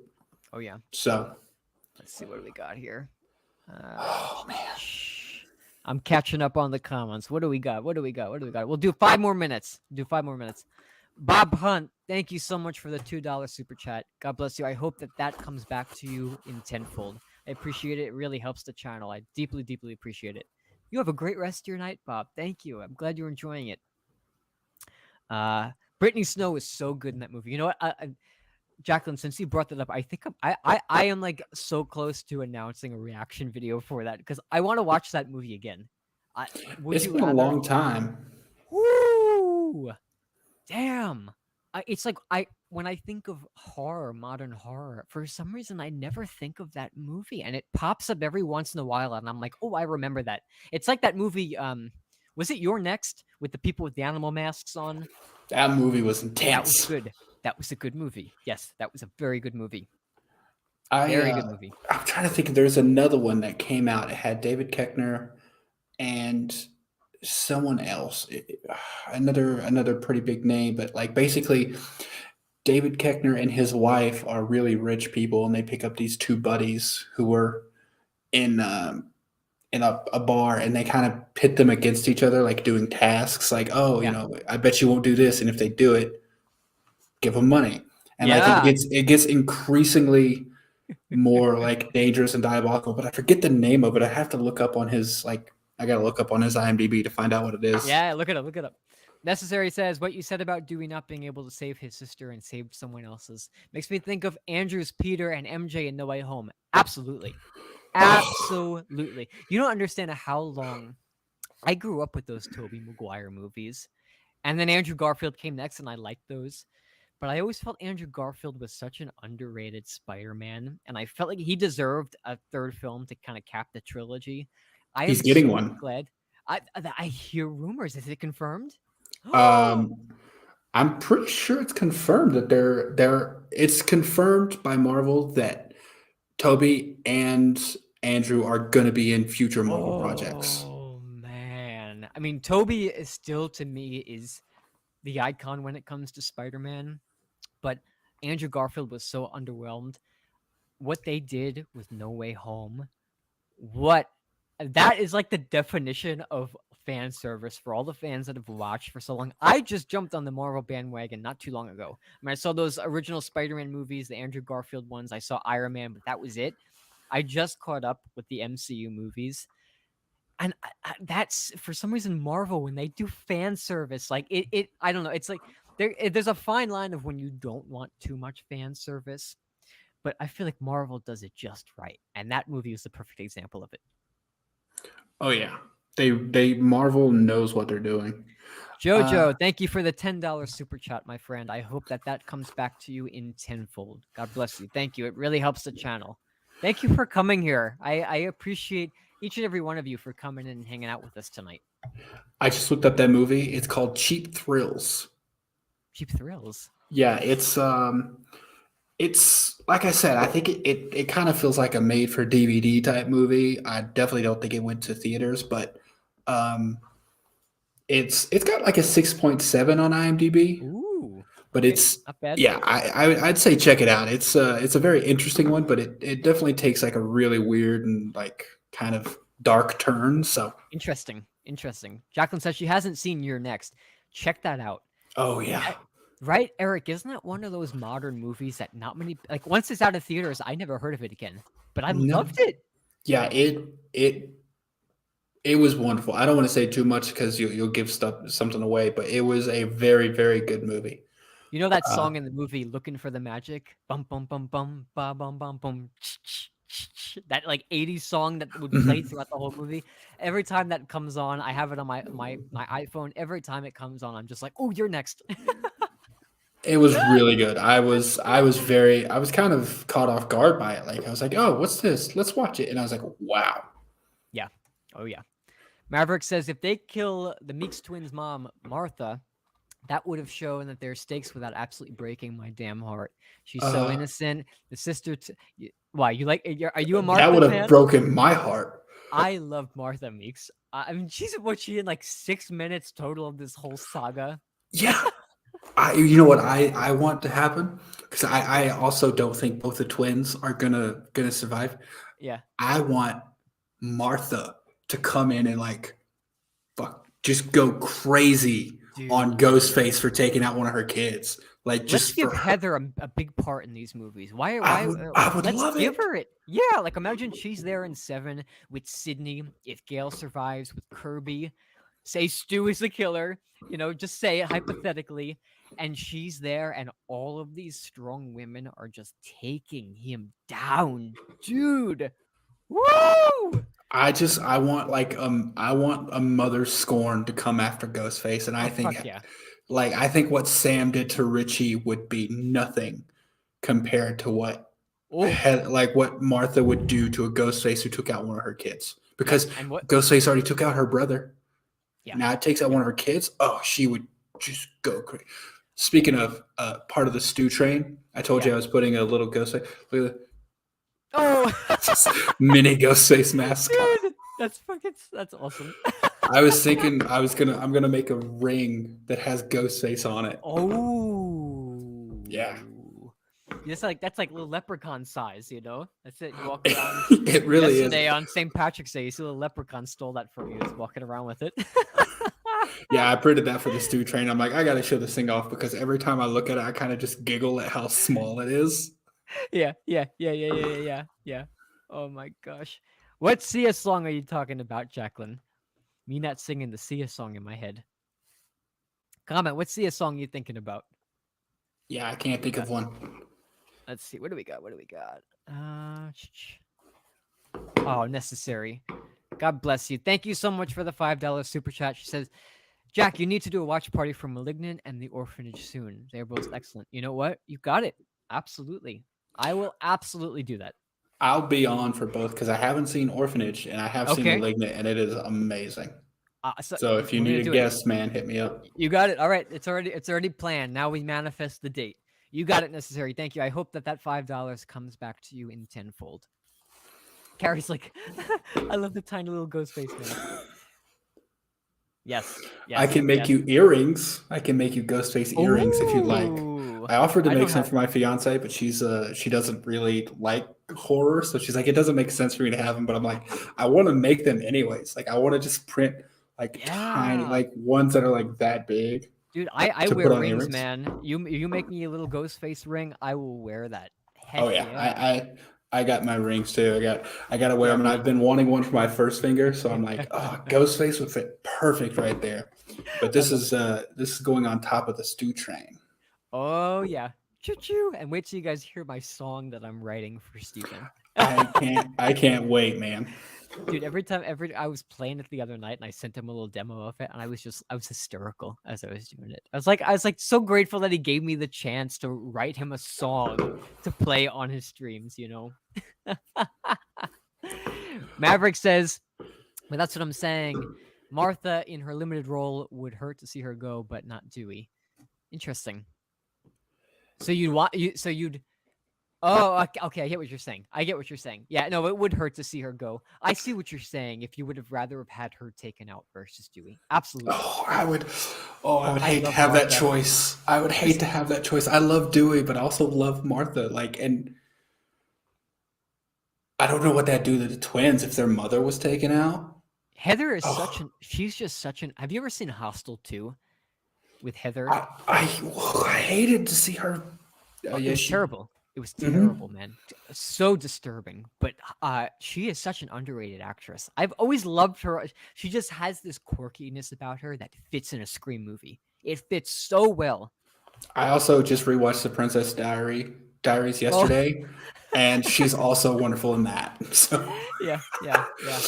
oh, Cheap thrills. That's what I love. Cheap thrills. Yeah, I know that's the name of exactly. it. It is. I really enjoyed it. It was bizarre and weird, but Cheap I thrills. enjoyed it. Oh heck yeah, heck yeah, heck yeah. Have you seen the new Creep Show TV show? I haven't. You know, I have to say, I was so skeptical about it for so long. I love those first two Creep Show movies. I hated the third one, but the Creep Show TV show with Greg Nicotero, right, Mhm. from Walking Dead. Yeah, he's Mhm. producing it, or I think he's the creator bringing it to the show. It is like little 30-minute segments in like an hour-long TV spot that feels so much like old horror again. It was so refreshing. Eric, you gotta check out this. I might do like a episode by episode reaction to that show because I was so it gave me faith. It was like, wow, we can really make horror that feels like the old ways. We really can. That's what I understand X is as well. I Okay, understand people are getting the same feeling from X, but really. where is it on like Netflix or what are you watching? It's on AMC Plus. So if Okay, you have gotcha. if on Prime, if you subscribe to AMC, like if I do watch The Walking Dead. I watched like the first two or three seasons, but I Okay. kind of dropped off. So the best seasons, you watch the best seasons. Yeah, pretty much. Pretty much it. But it's coming to an end now, and I subscribe to AMC Plus, and we get like an episode a couple of days early. But I was like, oh my gosh, Creep Show! Like I might as well. I'm subscribed. I might as well watch it. And it blew me away. It blew me away. Nice. So I'll have to check it out. yeah. Oh, Bob says, I wish Nick Cave would write another version of Red Right Hand for Scream 6 like he did for Scream 3. You know, Bob, I when I first picked up guitar, Red Right Hand was one of the first songs that I ever learned how to play. And when I would back on Long Island with my band and I would tour around the local area and we'd play, I would do one of my songs that I wrote into Red Right Hand and it flowed into it so well. But Scream 4, oh, if you're a hardcore fan, you notice this. If you were just like a kid going to see a horror movie, you would have, and you briefly saw the other ones, you never would have noticed this. But I was waiting at 11 years old when Scream 4 was in the theater for Red Right Hand to come on, and it never did. And I think I like briefly in all of my memories remember this little memory after a couple of years after the movie was out that I read Nick Cave was the one who actually didn't give permission for his song to be used in 4 because I don't think he liked how his song in 3 was utilized. But I have that Scream 3 version of Red Right Hand on my phone looped. So Zach and I were driving to go see Scream back in January, and the theater's like 15 minutes. away from us. So I put on the original Red Right Hand, and then I put on Red Right Hand 2 right after. So if he writes another version of Red Right Hand for this, absolutely. I would be so down for that for sure. He's awesome, Nick. I have a couple of his vinyls that I spin from time to time. Good stuff, man. Did you notice that, Eric, when you saw Scream 4 that Red Right Hand wasn't in it? I can't say that I did notice. You've just mentioned it, and I was like, wait a minute. Yeah. I was having a little bit of existential crisis in my head. I was like, wait, what? Yeah. And I'm like, oh my gosh, I can't think of where it was played because like Yeah. that's one of those things in the Scream movies what scene is taking place when that song's played. You're Like, one microscopic cog in his catastrophic plan. Yeah, dude, I know. When I right before Scream 5 came out, I watched this one review. It was spoiler free. It was like 2 minutes long, and the guy started out saying, "I'm not going to spoil anything for you, but I have to say it's pretty damn good hearing Red Right Hand back on the big screen." And as soon as he said that, I closed the video. I said, "Good, I'm satisfied." mhm. I'm I satisfied. think I watched that same review. Yeah, probably. There's a guy in the car. He like just came out of the theater. Hmm. I says, yeah, it hurt me that it was never. So first, you started learning on piano and trumpet. Interesting. It's a fun Yeah. song to play. I think I'm gonna do a live stream concert on this channel, playing all of my favorite songs from the Scream series, like "Don't Fear the Reaper," all that stuff on guitar. If you want that, you let me know because I might do that. Are you going to play like the original Don't Fear the Reaper, or are you going to play the slowed down version from The Scream? slow down one, Okay. probably. That like with the strum in Sydney's bedroom, dum dum dum dum. You know what I'm talking about? I can add some very slow cowbell. Ooh. You know what? Maybe we'll pre-record the show and then we'll stream it live. So we'll make it good. That works. Okay. That works. I can pull out my ukulele. We can make this thing. We can make this thing our own. Dude, let's do it. Let's do it. Let's do it. Carrie, the song "Something to Die For." Yeah, so "Something to Die For." I did read that originally after Scream 4 came on, that like the title came on and there was that pan down of Woodsboro, that originally was going to be where Red Right Hand was, I think. That But would that have song, fit. it would have fit. But that song "Something to Die For," I fell in love with the sounds after I saw that movie. So much so that when I made my first slash fan film, the Scream fan film, I contacted the sounds on me at like 12 years old, was emailing, "Hi, I'm a 12-year-old filmmaker and I'm doing this just because I love Scream. Can I use your song? I'm not going to make money." And they actually got back to me. They're like, "Yeah, sure, absolutely. We'd love to see it when it's done." I was so shocked. So shocked. I gotta admit, I've never been too focused on score or sound, and it's something that's definitely coming back to bite me because, like I said, I'm going to be in production on my own short film here soon, Okay. and I Yeah. am just stressing about score and soundtrack right now. Oh, man, score is what makes the film. It really is. And I have ideas, but Yeah. it's like I don't have anything huge, and I'm like that's one of the things I'm not going to do myself. Denver, around where I'm at, has a pretty big movie making, filmmaker. Oh, I hear it's booming now. So Yes. I'm going to reach out on like a couple of Facebook groups and be like, hey, I've got I need this. Can you help me out? Oh yeah. So Oh yeah. Dude, that's awesome, man. I'm so excited to see it when it's done. I really am. it's not really a slasher. I'll send you the script if you want to read it. I'm always looking for Sure. second opinions on scripts. Sure, man. You send it over, absolutely. So Lucky Day in Hell by the Eels. Hey, if you want it, Carrie, I'll do it. I'll learn it. I don't know that one yet, but I'll learn it. Okay. And Necessary says, "Yes, Jack, we want your concert." All right. All right. Hey, I'll do it. For you guys, I'll come on here and embarrass myself for an hour. I don't think you'll embarrass yourself. Like I said, I can pull out a ukulele. I just look like a giant playing a guitar. Zach has a ukulele, and when I was playing guitar for a couple of years at that point, he pulled it out and I held this thing and it felt so awkward in my hands. And I learned this like one Dave Matthews Band song on it, just the chords for it. I couldn't even sing it. And after that, I was just like, it's a fun instrument. It's something that I would love to write a song on because it has such a unique. When you write songs on ukulele, no matter how you intend it, it's always going to come out nice and soft and smooth. I Yeah. only got a ukulele to learn. I'm not sure if you're into like musicals or Broadway, but the Addams Family musical. There's a Oh, okay. song that Uncle Fester sings called "The Moon and Me," where he admits he's in love with the moon, Yeah, and yeah, he plays it on ukulele, and it is the most ridiculous, beautiful love song yeah. ever. And it's just him and the Oh, ukulele, and I'm like, I want to learn that. So it's extremely simple. If you want to look up a fun song, it's do it. called "The Moon and Me." You should Send check it it to out. me. I definitely will. That's awesome. That's awesome. All right, so I think it's about time. I think we'll wrap this up. Right? It's been Yeah, three sounds hours, good to me, man. 3 hours and 20 minutes, dude. Woo! If you guys in the comments, do you feel like it's been that long? I feel like we literally like time just disappeared on us. I love talking about. I like, as I said, my fiance doesn't really care for slashers and horror movies, so I don't really have anyone in person to have active conversations with about them. So this time is like precious to me, Yeah, getting to discuss me them too. with someone with Yeah, fans. So yeah, man, I'll anytime you'll have me back, I'm here. absolutely. Well, let's talk about your channel, Eric. So where can we find you?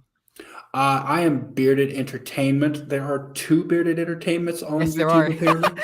So Yes, if you there look, are. I'm the one with the red with the profile. That is actually my profile. If you see it, it's literally me. Um, but yeah, I started doing reactions way back when. I think it's actually only like 8 or 9 months ago. But I haven't done any videos. I've done one video here recently, but just life and stuff got in the way. But I'm going to be doing more stuff along those same lines as you and Craven, just news, horror movie review, stuff like that. So yeah, Nice. And we got a whole bunch of for those who are in the chat. We've got but just like we did sleepaway camp, we've decided to create this little channel idea called Guilty Pleasure Film Club. The Guilty Pleasure Film Club, where it's going to be me, Eric, Bearded Entertainment. We got the Carbonite Jedi, Craven Something Scary, and we have Destination Station, where once a month we're going to take a turn on one of our channels, and we're going to watch a movie that we've always loved that may not be in the eyes of critics like a good, well made movie, but we love it for some reason. And we figured that we would call this trend Guilty Pleasure Movie Club. So I think Destin's gonna take it next month, right? no, it's actually me next month. Oh, it's you. It's you. That's right. Yeah, it's me That's right. next month. Yep. So we're gonna do a live stream on Eric's channel. So feel free to. I'm gonna leave the link to his channel in the description below. So go check him out. I mean, it's awesome. Videos are awesome, and we got some amazing stuff planned for the future. I'm excited, man. Yeah, if I remember correctly, you haven't seen Behind the Mask. No, I have not. But that's going to be the one we're watching next. It's April, I think, is when it's going to be. But yeah, Oh yeah. it's Behind the Mask. I think you'll really like it. I just Oh rewatched it to get back because I realized it's been a while since I watched it. I just yeah. rewatched it and I'm like, oh yeah, I forgot how much I really like this movie. And Carrie just said she's like, I got to be in this club. Carrie, literally at the end of sleepaway camp, and we were talking about this. I said, yeah, and we're gonna get Carrie involved because she missed out on it. So yes, yes, you're absolutely invited to be a part of the stream. We'd be happy to have you. Totally, totally. What do we got? All right, and look, you got some subscribers, man. Jacqueline just subscribed to you. Oh, thank you Look so at that. much. So that's Thank you so much. this community that Steven and the collective really set up for um, just people who have always wanted to do this sort of thing to kind of connect with each other. It's amazing, man. It's It amazing. really is. And now this gives me good motivation to start making new videos because every time I do, I get really overcritical of myself. Like, oh, that audio isn't good enough. Oh, I look terrible. That camera angle. So just active, like the act of getting a video made for me always starts with just a ton of negative self-reflection. So Yeah, once I I know get what you past mean. that, but this gives me good motivation to actually, get the videos out there. And I've got a new one I You're just gonna do it. recorded before we started the chat. So I'm gonna Oh, all right. I'm gonna get it all edited up and uploaded probably You know tonight or what? tomorrow. So Oh hell yeah, when I release my videos, as soon as they're up, I never watch them again. me either. Me either. Nope. And that's why I started theater. Like I started acting in theater, and I'm like, I don't have to watch myself. But then I took acting for film classes, and it was the biggest thing to sit in class with other people and watch yourself. I'm like, oh, I don't know if I like this, but I love being in film. Yeah, yeah, that's awesome, man. So So That's yeah, awesome. thank you everyone for subscribing. If you do, I really appreciate it. I will work really hard to give you good content. Oh, and I'm sure it's going to be great. And Jojo says, hey, man, I encourage everybody to make videos about what they love to do. I encourage, if you want to be a content creator, you don't know how long I have wanted to do something like this, yet I held myself back for so long. And it wasn't until watching Steven's videos and, since Scream 5 was still in production and watching this community grow, it was like, you know what, maybe I should start doing this. Why not? There seems to be an ear for it. People love it. And that's what inspired me. And then when I reached out to Steven, he's like, let's bring you on the stream. And I was like, woo, okay, let's do it. And then that was it. I started. I had a bit of a rough 2 weeks with my dog. He had some surgery. So uh I had a bit of 2 weeks where I wasn't able to do anything, but like I'm so excited to be back and to start releasing videos again. So absolutely, Jojo, if you make videos, you start doing them, you send them my way. I'm serious. I'll I would subscribe. love to see it. I'll subscribe. Hell yeah.